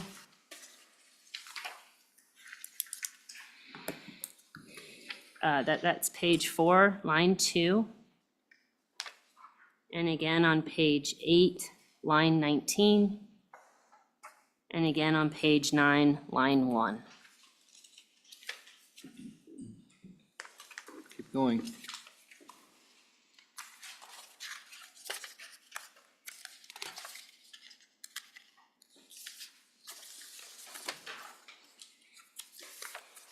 And that is the close of my comment on that, Chairman Dockstetter. I have only 2 more items to comment. Go ahead, while we got you, just keep going. Thank you. The next item I would like to comment on is on page 9. That would be lines 17 through 20. This section of the bill describes how local governments, when they enter in negotiations with applicants, may request for the division to provide technical assistance to them in that process. My comment is focused on lines 17 through 20 of that paragraph, and for you to consider removing the language from 17 through 20, because that states the technical assistance requested under this subsection at the request of local government may include a full review of any proposed terms for an agreement. As written, that may be interpreted that the division would then have the power or be able to review the terms of an agreement. It would not be in the division's position to provide legal advice to the local governments. The first part of that paragraph alone would enable the division to provide technical assistance, which would typically be economic models, ideas on what may be requested if the local government says that there's something they would like to request, how that might fit in an economic model, that sort of thing. But the division would not be in an appropriate position to actually determine the terms of an agreement, because that agreement would be between the local government and the applicant, and what the local government believes would be correct. Go ahead. Thanks, Mr. Chairman. On that point, the concern was if we're providing the capacity for smaller, all counties, and therefore smaller counties that might not have robust staffs and economists working on staff, who can kind of provide a sanity check to make sure that the terms are reasonable terms?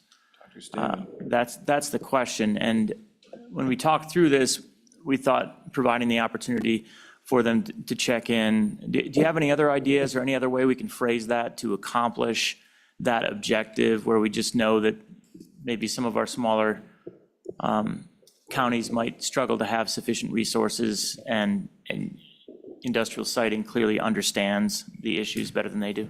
Dr. Stevens, sanity check. Yes, sir.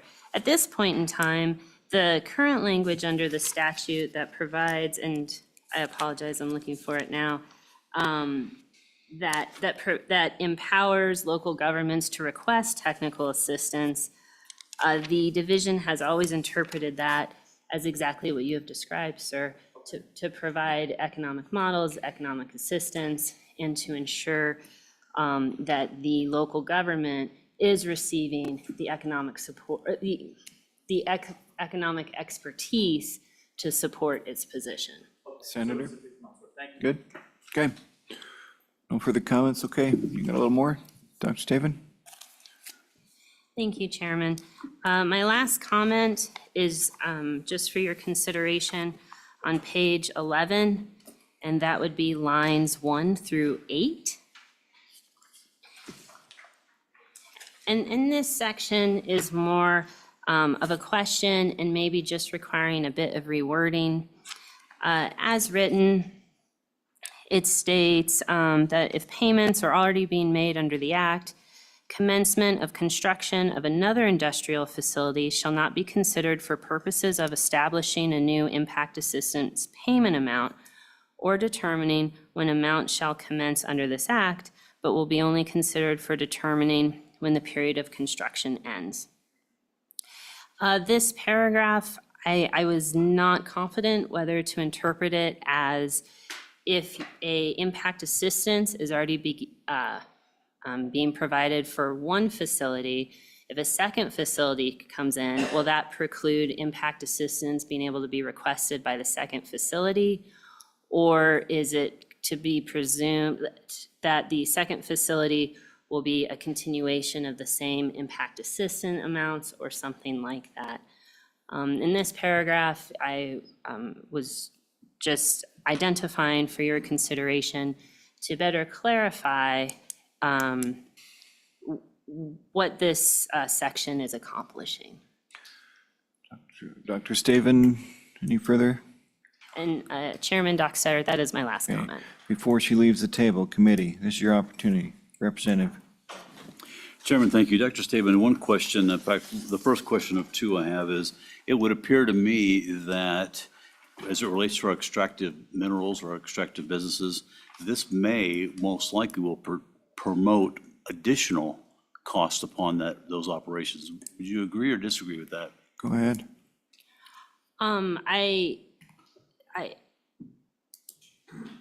have a moment, sir. Okay. Council?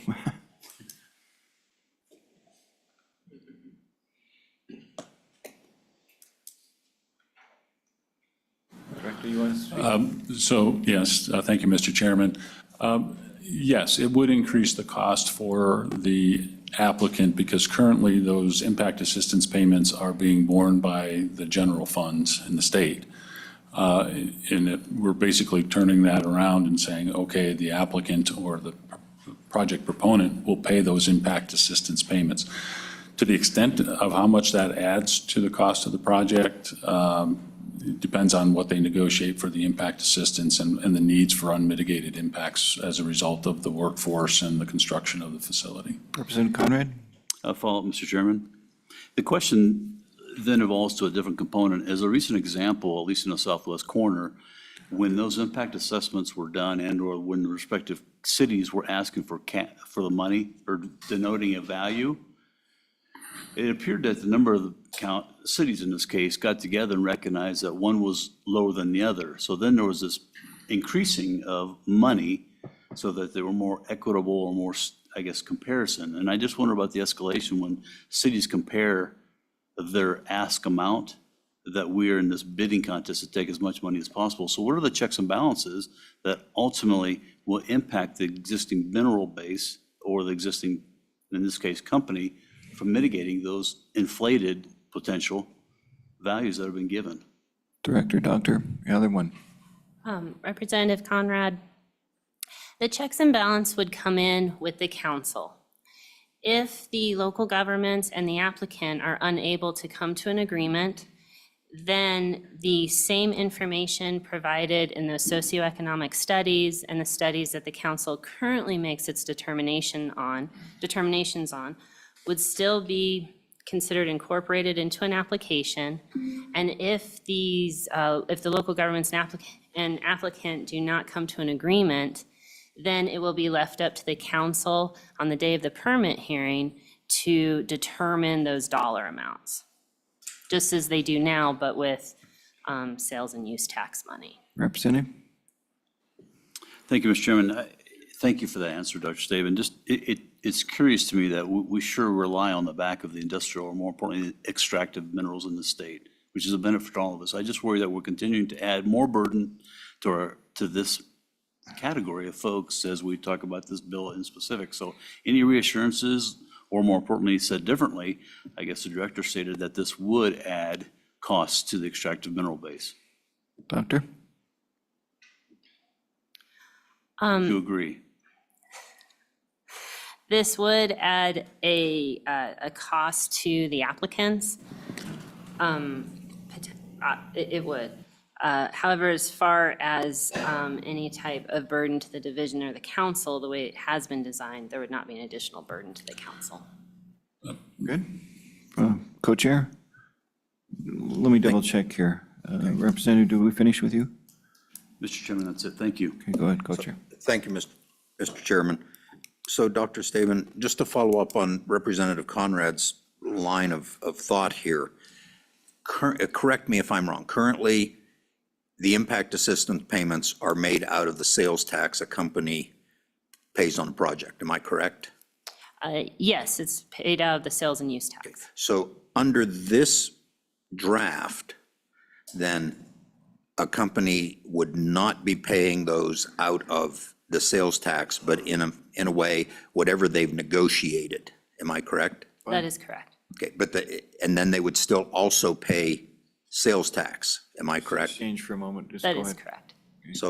So in other words, what we've added to the companies on top of sales tax is then a negotiated assistance payment. Am I correct? Okay, thank you. Okay, good. Mr. Chairman. Go ahead, Director. And I just wanted to follow up. I think that's one of the differences as to the existing system that we have right now, is that there's a limit. So there's a ceiling on the impact assistance that can be paid out under the 3 tiers that exist. There would be no cap, I think, to Representative Conrad's point. There would be no cap necessarily for the industry payments, and that may be something to consider when working this bill. All right, go ahead. We got 2 down there. Senator, good to hear from you. Go Mr. ahead. Chairman. Director, okay, so I'm trying to get my head around this a little bit. I'm on another committee and we're kind of looking at mitigation fees across the state. And looking at this seems like it's just a mitigation fee on a larger scale than what they're doing in the northern part of the state, kind of a pay before you play sort of thing. But I almost think this is just a little bit worse because, correct, they're paying taxes. And that's normally we get the taxes in advance, but now we're actually adding another fee to that then. Is that correct? Go ahead.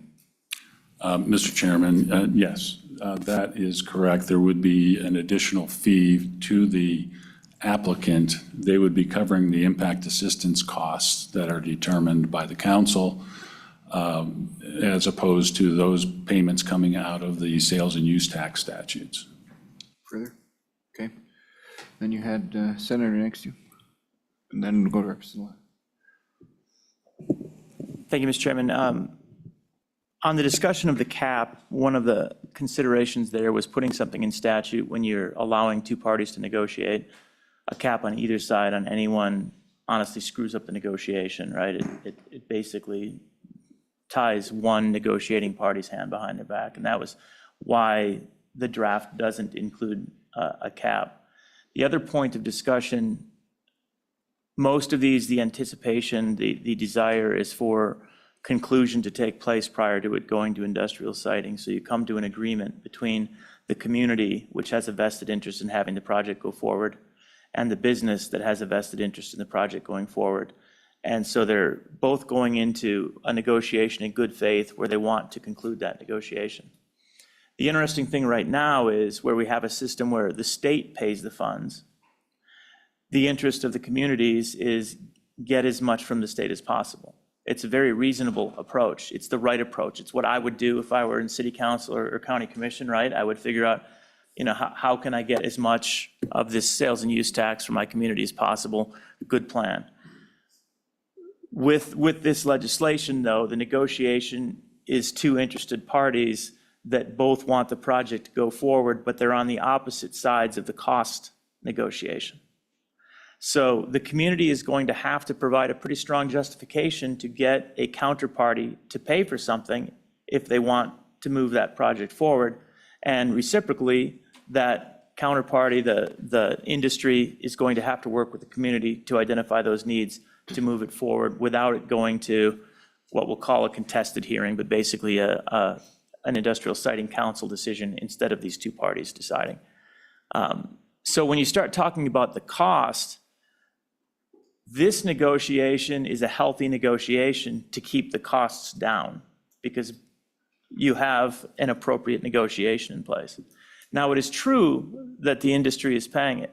And there might be something, we talked a little bit about this, it doesn't have to be full industry. If this bill were to go forward with a cost match or something along those lines, it would still be very good because you would end up still having a healthy negotiation beforehand. The other part of it is the Industrial Siting Council spends a tremendous amount of time and resources, and they're ridiculously overworked at this point in time to figure out which of these should be approved, which shouldn't be approved, what's the fair value, what's the fair mitigation. So we've created a state agency to do that work when you have two parties that really should be coming to the agreement. And that takes the work off of their plate and lets them focus on the other portions of the issue. So a big part of it also is trying to expedite this process, where if the parties can conclude beforehand, it makes it a lot easier to go through the industrial siting process to get the permit. Because you'll see on page, let's see, where was the staff comment?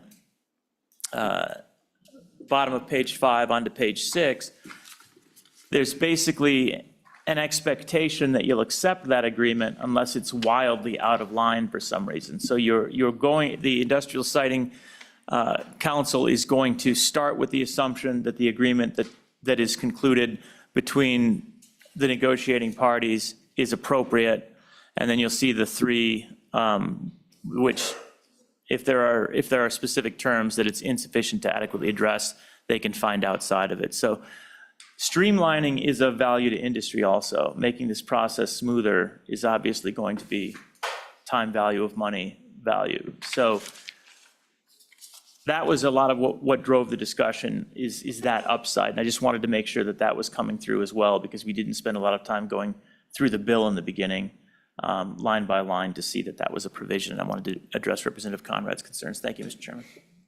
Okay. Oh, yeah, sorry. Thank you. And then Conrad, Representative Lawley. Thank you, Mr. Chairman. Good morning, Dr. Saban. It's good to see you. Thank you for being here. And this question may be a little bit outside your purview, but it was raised at the beginning that you looked at what other states have done, and other states have done things like this. What can you tell me about discussions about whether or not other states in some way offset taxes for these businesses later, whether it's through the rebate of sales taxes or some other potential? Did you look at the back end that may have helped with the issue that Chairman Burkhart raised about asking industry to pay the upfront costs and then also asking them to pay the full sales tax? And I just wondered what other states might have done on that area. Dr. Saban.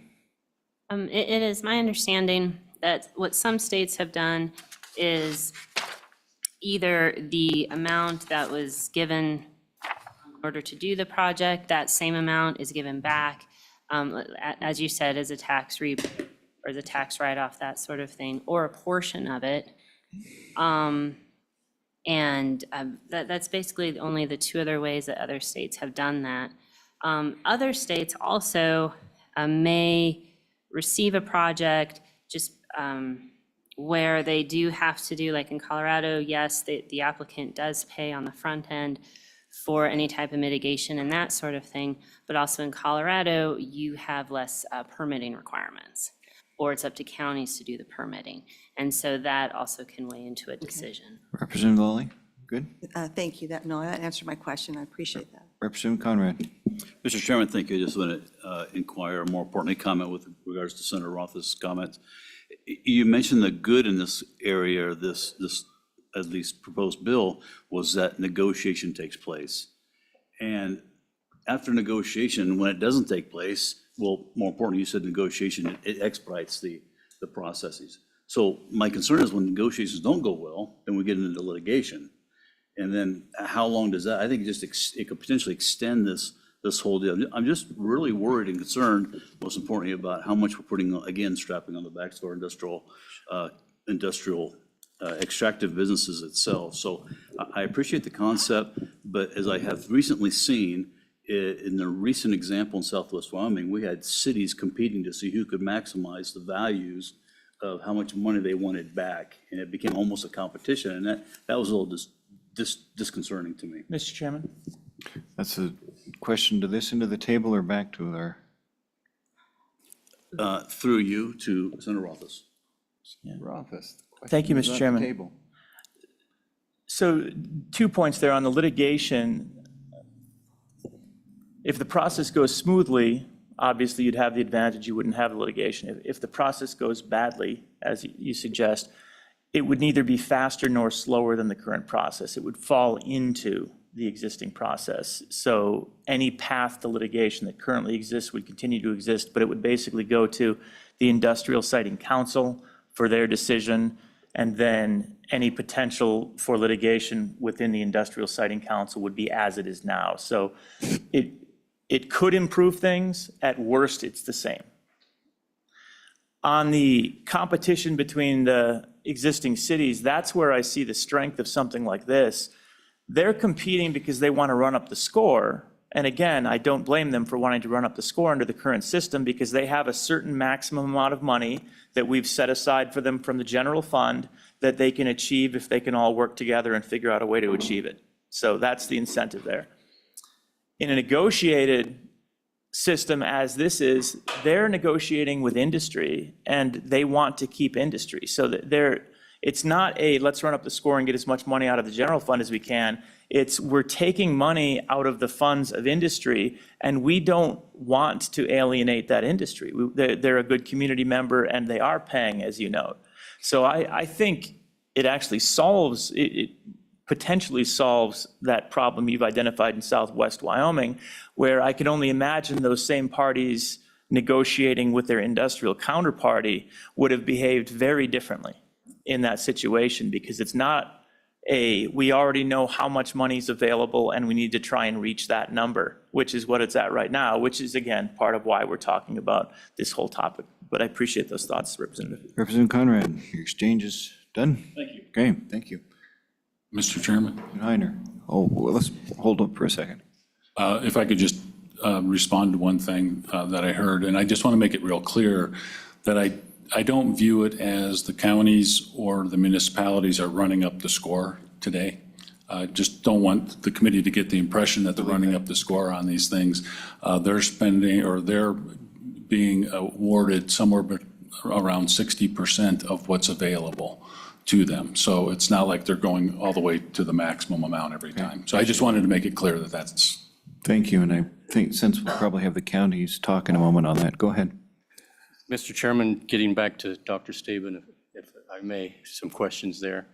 Dr. Staben, right now, if an applicant comes into the state and builds a facility and it causes some mitigation, some impact to the communities or surrounding area, we use public money to pay for those impacts. So we have a private entity, private business, getting benefit from public money because of impacts that they have caused.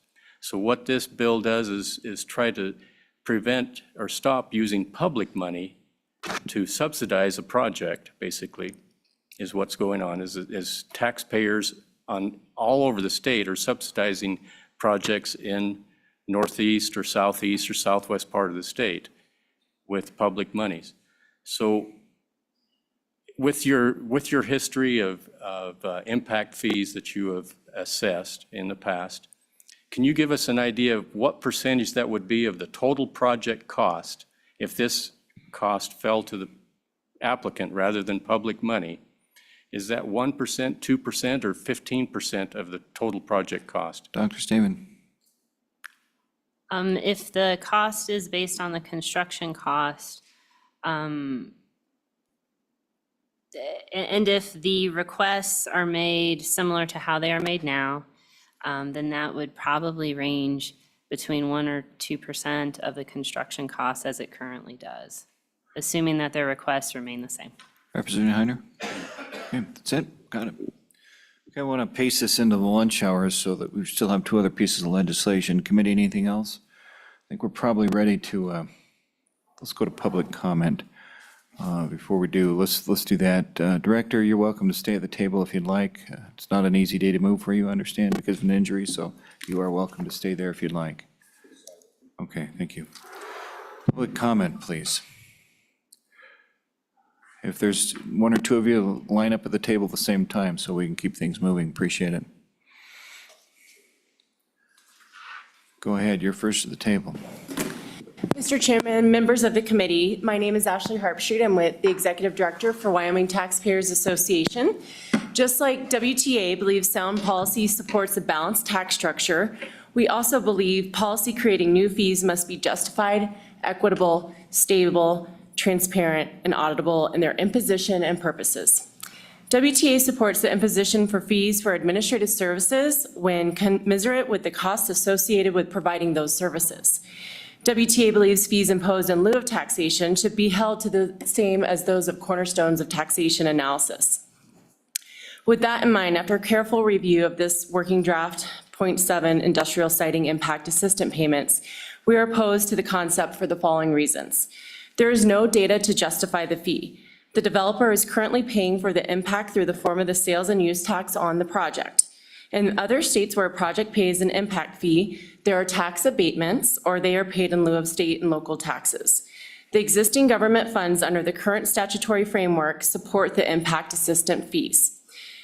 Additionally, the new fee will modify behavior as it will make the industrial siting process more difficult by requiring that the project developer negotiate and reach an agreement with local governments prior to the submission of an industrial application, as opposed to the current process where the Industrial Siting Council decides the amount of the impact assistant payments based off a tiered system which uses the estimated material costs. The proposed change would be an additional cost burden on Wyoming industrial projects, likely in the tens of millions of dollars, and will provide a point of uncertainty because there is no cap or limit set in the legislation for the fee amount. Unlike the current statutory framework that provides for a cap that the council can award. The fee is not equal, as only projects which require an industrial permit will be subject to this fee. Per previous comments, because there is no cap or standard for an impact assistant amount, the proposal can lead to unequal and non-uniform liabilities. Also, this fee will disadvantage one taxpayer over another, as each local government may have differing views on impact assistant payments, which may lead to inconsistencies for the same or similar projects dependent on its location. The fees are not a stable source of revenue, as they are one-time payments and do not provide long-term funding past construction. For example, a local government may request a piece of equipment, but the payment does not support the maintenance of this equipment.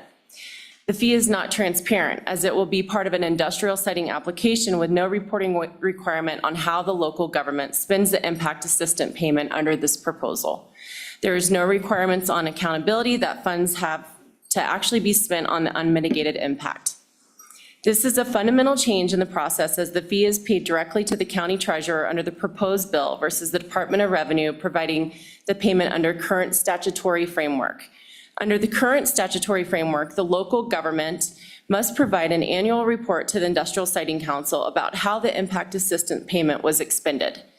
The proposed bill does not require accountability to ensure that the fee is used for requested specific use or service. Mr. Chairman and members of the committee, thank you for your time and listening to our comments. The answer is simple. There is no need for a new process when the current statutory framework is working and is justified, equitable, stable, and transparent. Thank you. Committee? Let's keep going so we pace ourselves right into the hour, and we'll have staff do a quick overview before we come back to this. Go ahead. Thank you very much, Mr. Chairman, members of the committee. Chris Brown, representing Powering Up Wyoming. Mr. Chairman, for investments of industry to come into the state, they need a favorable business climate, stability, and predictability. Significant investment coming into Wyoming doesn't just happen. The states around us are also competing for those same investments. And as has been stated, well, in other states, this is how it's done. It's done this way in a lot of other states, but that doesn't necessarily tell the full picture. As has been alluded to, there are significant tax abatements or lack of taxes in our surrounding states. Representative Lawley, to speak a little bit more to your question about what are some of those incentives, Montana has no state sales tax. Industry does not pay sales tax in Montana. In Colorado in 2023, a bill was signed called the Colorado Industrial Tax Credit, where they earmarked $168 million to be administered by the Colorado Energy Office for industrial projects that reduce greenhouse gas emissions. Utah has 5 different exemptions or incentives to attract significant investment. The Alternative Energy Development Incentive requires that investment generates new state revenue. For new projects, they credit 75% of that new state revenue back for 20 years.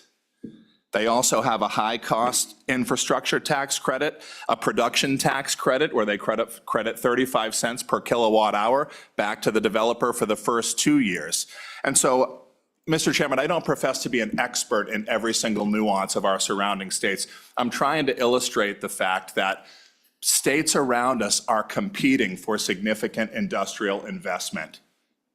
And so for us to add on a potentially significant additional fee, potentially in the tens of millions of dollars for some projects, that is concerning for Wyoming as we continue to try to diversify our economy.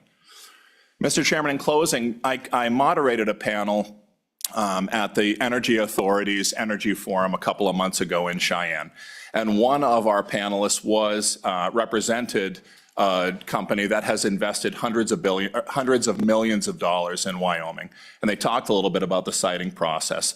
And they noted that while rigorous, Wyoming's industrial siting process is a model that other states should follow. This would turn the local impact assistance portion of that on its head and create significant unpredictability, forcing developers to negotiate with 23 different counties and 99 different municipalities, obviously not all at the same time. But you get the point I'm trying to make. It creates significant unpredictability for companies looking to invest while states around us are trying to incentivize investment to their states. So, Mr. Chairman, we stand opposed to this bill. I appreciate the time very much, and I'm happy to answer questions. Questions for Chris, committee? Go ahead, Representative Heider. Thank you for your comments about tax exemptions. Could you speak a little bit about our wind exemption that we have in Wyoming, and also for data centers, the exemption we have for computer equipment, and how that impacts businesses with the exemptions we already have here in the state? Absolutely. Mr. Chairman, I'm happy to. Representative Heider, I don't represent the data centers, so I can't speak to that in specific. But I can speak to the 3-year exemption on the generation tax that new wind development benefits from. It's a 3-year exemption on a tax that none of our surrounding states impose upon wind development. And so thankfully, we do have that 3-year exemption on new development only, but none of our surrounding states have that same tax. Thank you. Anything else? Thank you, Chris. Thank you. County Commissioners Association. Good morning, Mr. Chairman, members of the committee. I'm Jeremiah Riemann here on behalf of the Wyoming County Commissioners Association. Would say that we stand in support of industry and want to see that thrive throughout our state. What I want to say specific to this issue is that whatever system we choose, there has to be a system. Ultimately, this, whether it's this legislation or the existing system, are set up to assist local governments, in my case, the counties, to address unmitigated impacts of that industrial development. Those are things that the county themselves did not create. They're born out of the fact that we have this new development. So it's critical that we have a system. And if I leave you with nothing else, that's the most important message. Can we work with this system? Absolutely. Counties on a daily basis are working with industry. Although not subject to this particular legislation, counties are working with oil and gas companies to address their unmitigated impacts and to obtain resources, financial resources in some cases, in order to address those, whether those be road or other issues with public safety that might arise from those particular activities. So yes, we could work under this system. We're also doing our best to work under the existing system. We'll follow your lead, but what I want to, again, reinforce is that we need something. Mr. Chairman, to just a couple of things relative to the legislation in front of you, I wanted to just make a comment relative to the staff note on page 2, lines 6 through 21. I don't come from the perspective that we need to write the state in here. I think we have plenty of mechanisms to work with you and to work with the executive branch to address industrial projects that the state might propose. But I do think that it might be at least worth having some notice to the federal government that if they're going to pursue an industrial project in the state, that we should have a conversation about the unmitigated impacts of those particular activities. Does it have to look the same as it might for industry? Probably not, but at least putting the federal government on notice that they need to consider those things, I think is a worthwhile thing. Mr. Chairman, to DEQ's comments on page 9 relative to the technical assistance, I don't know that I have a problem with removing that last sentence of that paragraph, but I do think it's important that for those jurisdictions that may not have the full capacity and staff to evaluate a project, to get a little bit of technical assistance and know-how from the department is important. So maintaining some language in there, I think, is a good thing. Mr. Chairman, I just want to close my comments with just one note about transparency and accountability, and just gently push back against my friend's comments relative to that particular issue. It's something we've fought very hard to maintain. We supported transparency, accountability measures in the existing system, and I'm glad that you all worked with us to make that a reality. But I also wanted to point out that this legislation on page 9, lines 4 through 11, also includes a transparency and accountability provision. If the director, the department, the council request information, we've got to bring that forward and show that ultimately we were using these funds responsibly. So we're committed to transparency and accountability. I just wanted to note that that was in this particular legislation. With that, Mr. Chairman, I'd stand for Thank any you. questions. Mr. Ryman, is it your understanding that all of the counties understand what's happening with this bill? Have they given you feedback? Mr. Chairman, not every county has benefited from this program. They simply just have not had industrial development. But yes, Right. we're working with all of the counties to try and perfect the system. Largely, our discussions in the past have existed around the existing system. But from my conversations with counties, they could work under this system Okay. if that was moved. Maybe a little follow-up on your industrial counties, all the more if you could double-check with them to make sure they understand what's going on. Thank you. Committee? There being none, thank you. Oh, didn't see, okay. Mr. Chairman, Mr. Freeman, I just have a question. Has the commissioners determined the negative impacts that this bill could bring, the number of industries or companies that might not choose Wyoming because of this added mitigation fee? And I mean, obviously, that is detrimental to some of these counties if we don't get these industries coming in. Mr. Ryman? Yeah, Mr. Chairman, Senator Jones, we've not gotten to that sort of discussion. Again, we're here to try and support and incentivize industry in the state. So perhaps this legislation isn't the right vehicle. I'm not here to advocate for it. I'm just saying whatever happens, we have to have a system. Okay, good. Follow-up, good. All right, there being none. Oh, Co-Chair. Thank you, Mr. Chairman. So, Mr. Raymond, currently we have impact assistance, which comes out of the sales tax that goes to the counties and communities, correct? Mr. Chairman, We have, on a project, we have impact assistance that is paid for out of sales tax, use taxes, and that goes to the counties, correct, or the communities? Go ahead. Mr. Chairman, yes, that. Then we also have unmitigated impact assistance that's paid for by the state out of the general fund. Am I correct? Go ahead. Mr. Chairman, I was relating your first question to the unmitigated impacts. That's what we can request from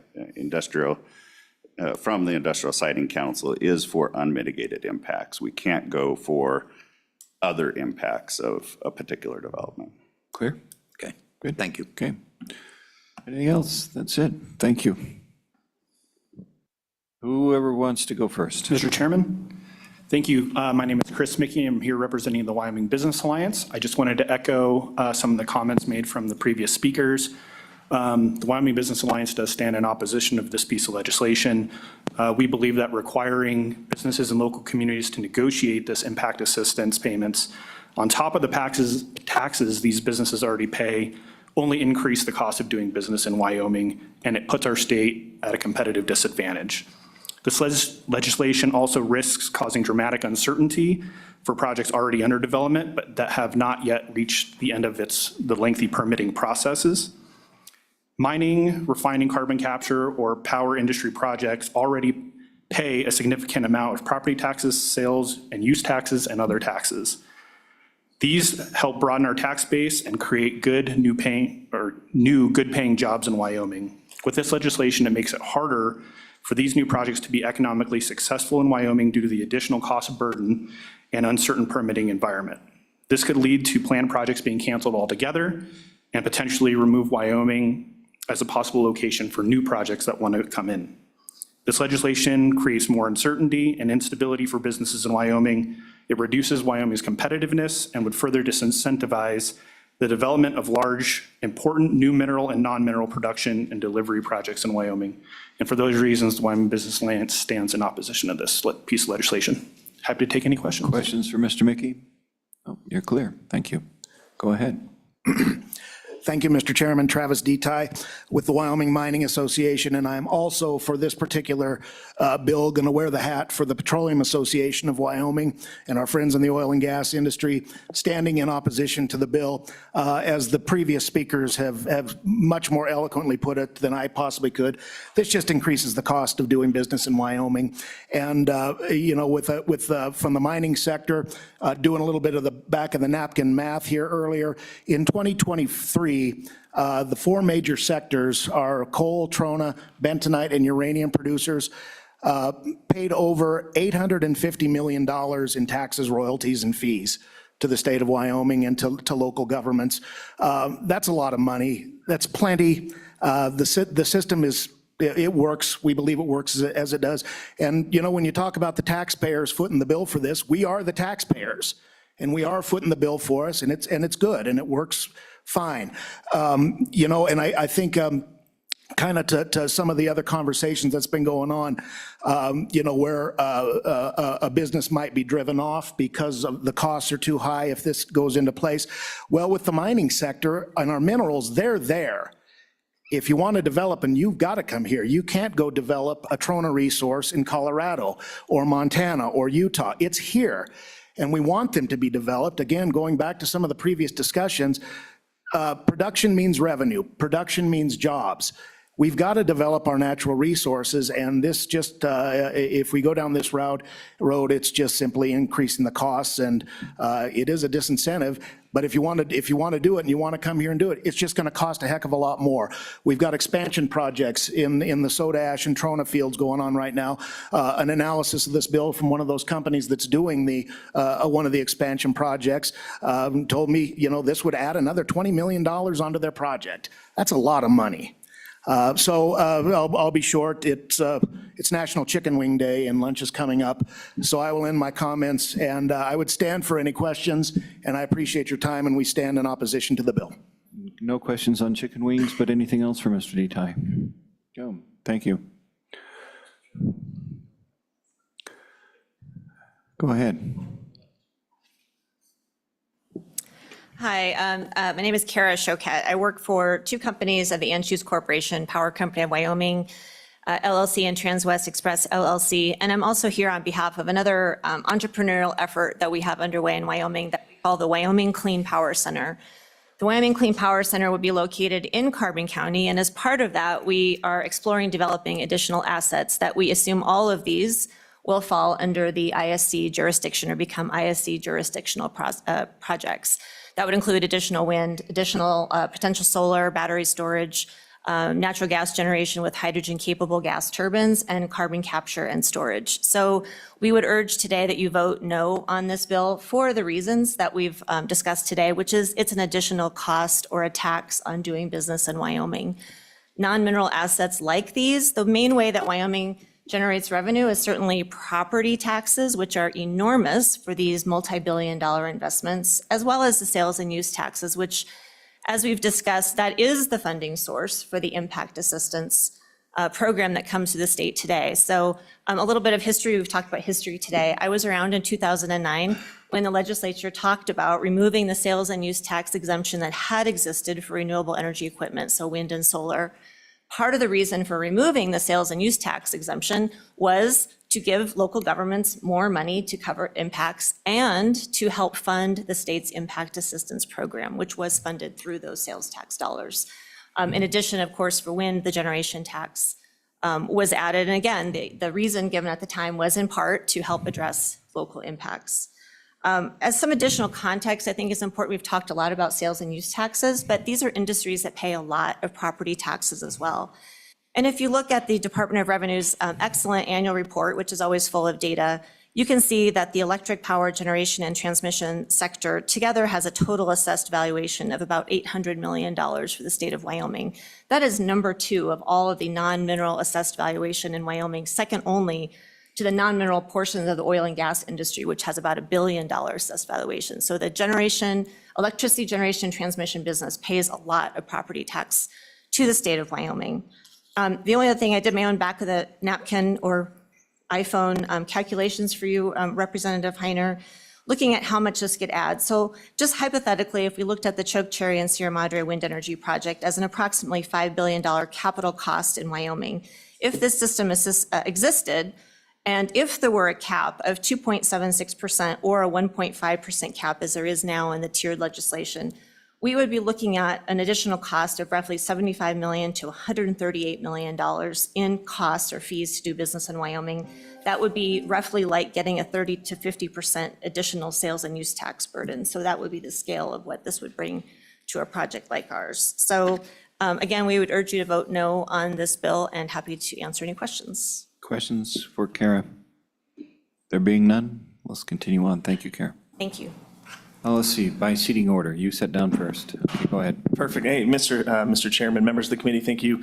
My name is Brett Kaler. I work for the Wyoming Economic Development Association. We represent economic developers and local governments across the state, among other organizations as well. And I think it's important to understand that, that we stand opposed to this legislation for many of the reasons that have been previously stated, but that we understand that economic development incentives are critical in competing for new operations, new organizations, new companies to come to the state.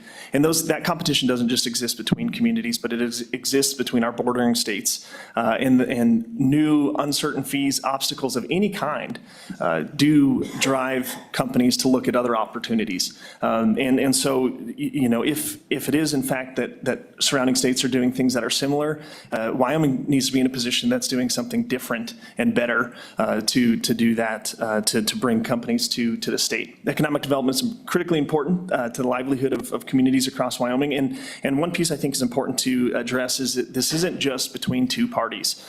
Site selectors include a number of organizations, including the site selectors themselves, the companies that want to come to Wyoming, the economic developers, the organization, and local governments. So there's a lot of parties at the table that come together to determine where a company is going to be located and what sort of incentives are provided. And although, you know, public incentives are maybe uncomfortable, they're critically important. It's a combination of public and private incentives that drive companies to choose Wyoming as a place to be. So with that, like I said, WEDA, Wyoming Economic Development Association, stands opposed, and I'd be open to answering any questions. Thank you. Questions for WEDA?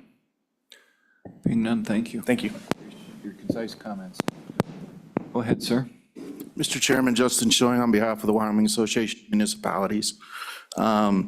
We stand neither in opposition or support of this bill, mirroring what our friends at the counties have said. No matter which way the state chooses, which system they choose to move forward with, there just needs to be a system. I remember when this conversation started 2 bienniums ago, I believe, when we were talking about these impact assessment payments. The impetus for those discussions was the fact that that number coming out of the general fund was skyrocketing. And that had to do with the industries that were growing in Wyoming as opposed to our legacy industries that were exempted from the program. And the discomfort that was creating within the legislature as those numbers continued to climb. So as we said at that time, we're willing to work with the state, whichever way they choose. I think our biggest concern is as those numbers continue to grow, if these industries that are exempt from the current program continue to grow and that general fund number continues to grow, how much will that heartburn affect the percentage, which has already been adjusted down in the last couple of sessions with different caps in the tiered system. We just don't want to see it on a glide path to zero. So with that, I would stand for any questions. Thank you. Questions for Wham? Thank you, sir. Appreciate it. Okay, any further comment? Oh, right there. Go ahead. You slipped right up on that table. Thank you, Mr. Chairman. Travis McNevin here on behalf of Basin Electric.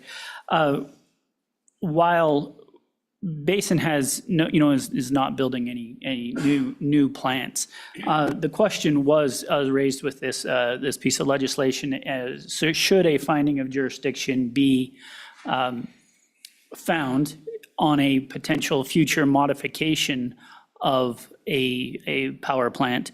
We know that those are extremely expensive as you look to comply with things like mercury or regional haze or something along those lines.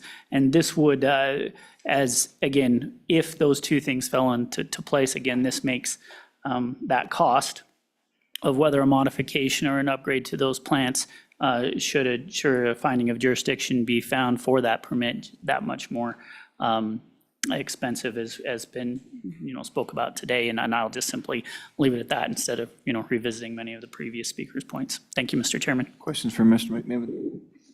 Being none, thank you. Any further comment? Mr. Anything on Chairman. Zoom? Go ahead. We have Zoom? one person on Zoom. Go ahead, bring him in.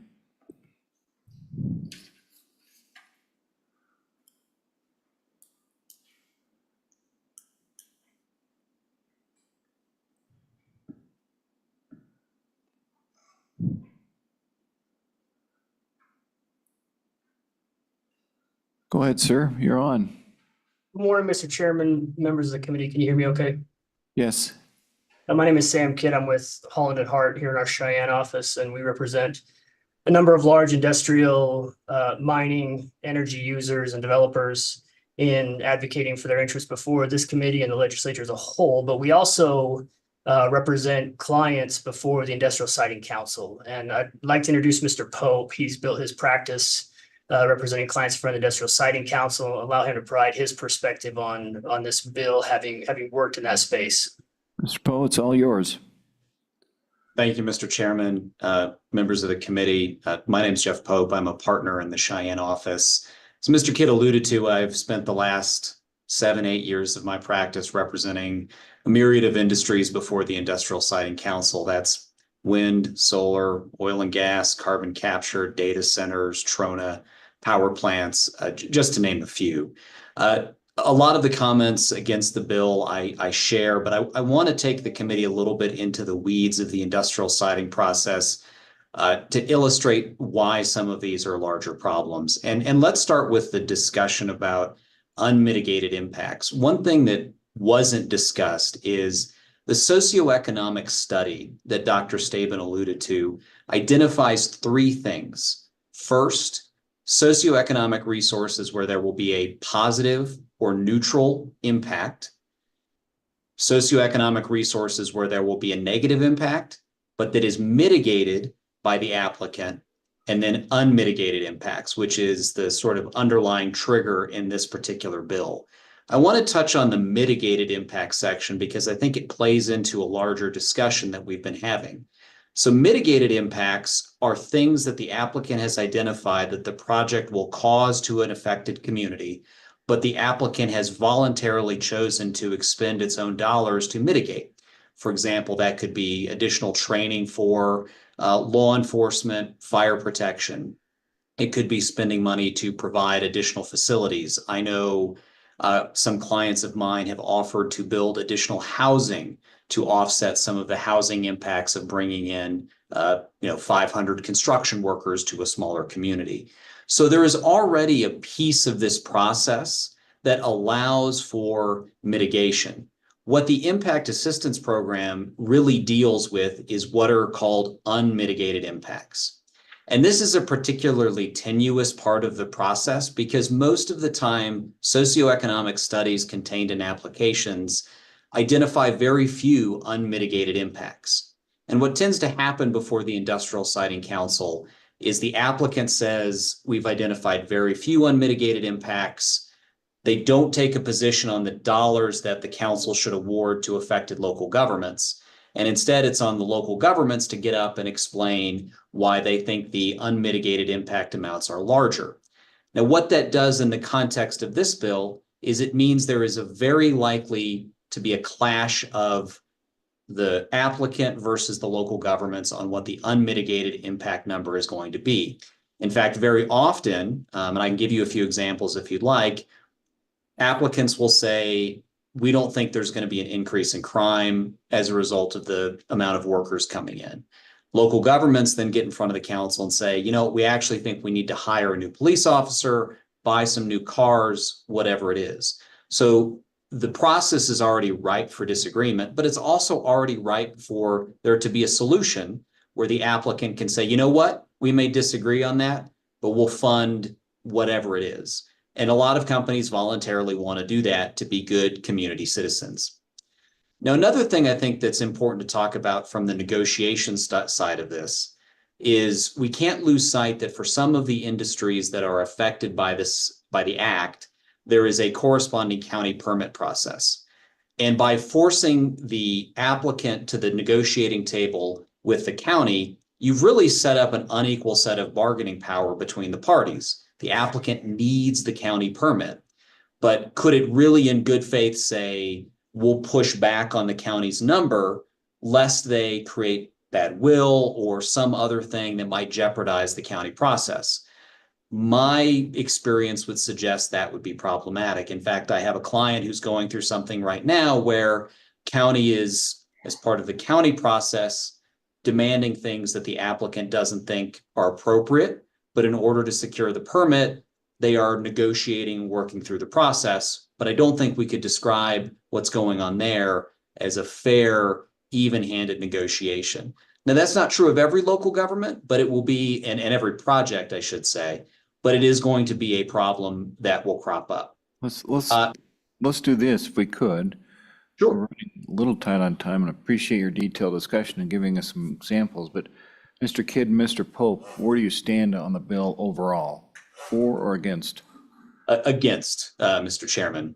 And if you want me to wrap up my comments quickly, I can do. Go ahead a little bit more, but Mr. Kidd, I'll look for you for I or nay too. So go ahead. Yes, we are against the bill. All right, thank you. That's what we need to know. Maybe a couple of closing comments, Mr. Pope. Sure. Just real quickly, Mr. Chairman, there was some discussion about submitting the socioeconomic study to the communities 90 days ahead of time. I can tell you from being on the other side of that, that's likely not tenable. Most of the socioeconomic studies are being worked on right up until the submittal of the application. It's a very fluid process where the developer can make changes to timetables, construction schedules, and a myriad of other things that then trigger different levers in that study to have to go be redone. So I think that would be very difficult to do. I also think it's worth noting on that front, Mr. Chairman, that local governments don't necessarily have a uniform approach to determining impact assistance. Some use the socioeconomic studies, some don't. Some just have a straight formula that they use based upon their cost of service, for example. That's what Laramie County does. So I'm not sure that there are some practical problems with that suggested approach. The final thing I'll mention, Senator Rothfuss talked about trying to make the process as easy as possible, and certainly I agree with that, but I would point out that current practice before the Industrial Siting Council is to require local governments to have a memorandum of understanding. They don't always have that, but for the most part they do, which means there's very little actual litigation and very little additional burden upon the council to determine the appropriate level of impact assistance funding. So while I echo and share the comments of those who have been opposed to the bill and have spoken before, I would also add that the existing process really allows a lot of this stuff to be ironed out. So it ultimately, if it's not broke, don't fix it. Thank you. I stand for any questions. Thank you, gentlemen. Appreciate it. We have one other person stepping onto the screen. Who do we have here? Identify yourself. My name is Derry Wycombe. I am currently the mayor of Rollins, but in the past I was a county commissioner.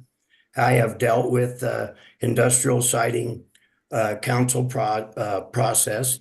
I would like to point out that we do compete with other states, and we do need to remain as business friendly as possible.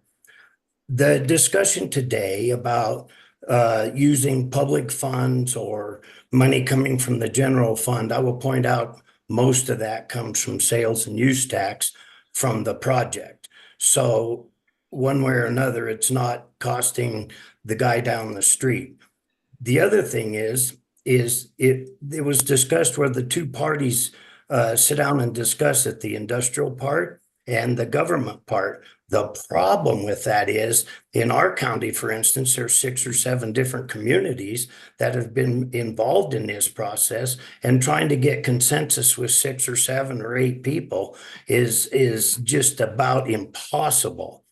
The other thing is the local government, whether it be the city or the counties, does not have the expertise to navigate a lot of these waters. And I don't want to see this turn into some sort of an auction to where we give it all away just because we want that project here or don't want it here. That's what New Mexico did. They have the right to forgive all their property taxes. And the problem with that is then they end up, just talk to them, very sorry they did that. Other states do it differently, but you know what? They might be wrong. So Wyoming needs to leave it like it is. I stand 100% opposed to this bill. And I think seeing Wyoming prosper is more important than anything you're proposing here. And if there's any questions, I'd be more than happy to answer them. Thank you, Mayor. I'm not sure there are. Mr. Co-Chair, you have a question for your mayor? Mr. Chairman, thank you. Just good to see you again, Derry. Okay. Thank very you. Good. Any questions for our mayor? Backed up, we lost Mr. Kidd and Mr. Pope, but any follow-up comments to them? There being none. Okay, thank you, Mayor. Appreciate you joining us. Anybody else on this Zoom? Okay, very good. Let's have you, Brian, just a quick review of this. Trying to pace it up to lunch here. Yep, so Mr. Chairman, 25 LSO 67, draft 0.7. This is 3-01 in the online materials. This is the bill draft that the working group of Chairman Burkhart, Representative Heiner, Senator Rothfuss prepared. As has been discussed, this draft would repeal the current process that is used for awarding and providing impact assistance payments. So it would repeal those statutes that would award those payments out of the state's share of sales tax and replace it with the process by which permittees, applicants for industrial siting permits would negotiate directly with affected local governments for the applicant to pay an impact assistance payment. If no agreement is reached between those parties, then the Industrial Siting Council would consider the matter and award payment. So starting on page 2, the staff comment, this was brought up as drafted. This governmental entities who would construct industrial siting projects, they are under current law exempt from the requirements of the Industrial Siting Act in terms of securing a permit before proceeding. Under current law that is being repealed in this draft, those projects would trigger the opportunity for affected local governments to seek an impact assistance payment from the council, from the sales tax. As drafted, those project proponents, i.e. the governments, would not be required to enter into negotiations. And that would be a point of consideration perhaps for the committee to consider. Page 2, line 23, this was discussed in terms of, I believe, a comment discussing projects currently in progress, if you will. This provides that starting on July 1, 2025, if you receive a notice or statement of jurisdiction from the Industrial Siting Division or the DEQ Director, a finding that a permit is required under the Industrial Siting Act, that would trigger who is required to navigate this new process in terms of the negotiation. Page 3 and moving on to page 4 provides the requirements for those negotiations. So they must start at least 60 days before the submission of the application. The negotiations have to be between the local governments themselves and with the applicant. Then on page 4, not later than when the applicant applies and submits that application, each local government and the applicant must report to the council in writing on the agreed upon terms, or if no agreement is reached, the failure to reach that agreement, and each party's proposed total dollar amount of a payment and the payment schedule and any other information that may aid the council in reaching that decision. As noted, staff comment on page 6, at the hearing on the permit, this matter would then be considered by the council, and the council has 3 options, and this is language on pages 6 and 7. They can accept the agreed upon terms for the payment. If the negotiations were unsuccessful, they can consider evidence and determine a payment and schedule amount. Or if the council finds that the agreement is insufficient to adequately address the unmitigated impacts, the council can reject the agreement and then make a determination on the payment. Then on page 8, these are requirements that apply for those payments. So they must be made by the applicant in accordance with the council's order and on the schedule that the council determines. In awarding a payment, the council must include in the permit order or decision the terms that are specified in this section, so the amount of the payment, the schedule, and any other conditions for the payment that the council deems necessary. The applicant's required to make all impact assistance payments to those local governments as required in the decision or order. This is page 8, line 15. The payments are made to the county treasurer, who then distributes them similar to as is done today.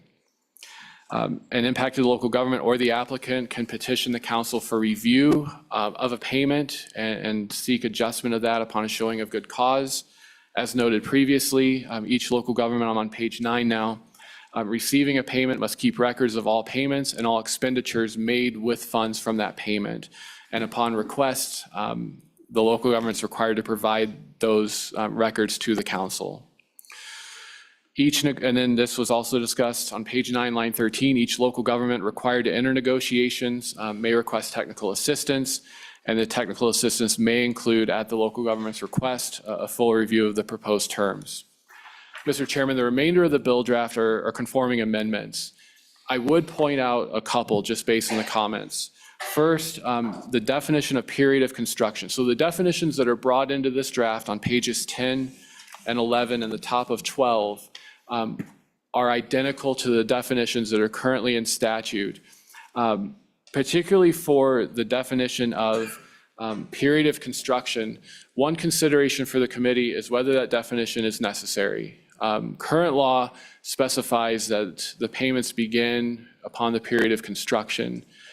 Given that a schedule would either be negotiated or determined by the council, the committee may consider whether a reference to period of construction is even necessary. The definition of unmitigated impact on page 11 is identical to what is in current statute. The only other conforming amendment, Mr. Chairman, I would note is page 12, and perhaps this may address one of the comments from the department. That change to statutory reference, striking the repealed statutes and inserting the new section, perhaps that may be sufficient to connect the dots between what the local government can request for that technical assistance by referring to the statute concerning the payments. Okay. Then, Mr. Chairman, I would move on to page 17. And this is section 3, repeals the current statutes. They are not reproduced here. If the committee wishes to review them, though, they are in 25 LSO 69. And one note about those two bill drafts is you have one here that repeals those sections entirely. The second bill draft to be discussed amends those statutes. So that's just a point of consideration for the committee as it considers both of these drafts.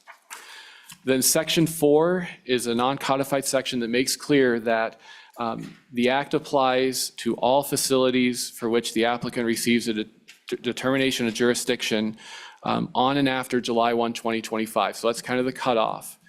For those projects that receive that jurisdictional finding before July 1, 2025, so i.e. they're already in process, the current law, so from the state sales tax, would apply to those projects. Rulemaking authority on page 19 and then a split effective date. With that, Mr. Chairman, I'm happy to answer questions. Thank you. Committee questions for Brian? All right, with that, maybe go ahead. Mr. Chairman, Brian, on page 12, line 8, now this is new language. Does that language exist anywhere else in statute? To your recollection? Yes, so Mr. Chairman, that is currently in 3911, 115, I don't know if it's C or D, but it is in the definition of unmitigated impact. That was one of the changes made, I think, 3 or 4 years ago when the committee last considered impact assistance payments, to make clear that if you've already received a payment for that unmitigated impact, you can't receive another one unless the local government shows that it is a new expense or ongoing. All right, thank you. I just needed to clarify that. Committee? Being on committee, let's do this. Rather than go page by page, is there any members of the committee you'd like to direct us right to a point that you'd like to make a change on this? Senator? Mr. Chairman, I think a motion might be important because if, I don't know that this is going to see a motion in a second. If we're working the bill, I think there were some recommendations from DEQ. I'd go through each of those recommendations and move them to improve the bill. But if there's no appetite for the bill, I certainly don't want to. Let's rough it out before lunch. Do we have some enthusiasm for this legislation? I don't think there'll be a motion, so before we get into an amendment. Mr. Chairman? Go ahead. Thank you, Mr. Chairman. Mr. Chairman, a couple things. I think we've heard loud and clear from industry on their feelings on this bill. I have some real concerns with how this will be funded and having industry pay twice. In effect, they pay sales tax and then would pay the impact assistance separately. I think these could be real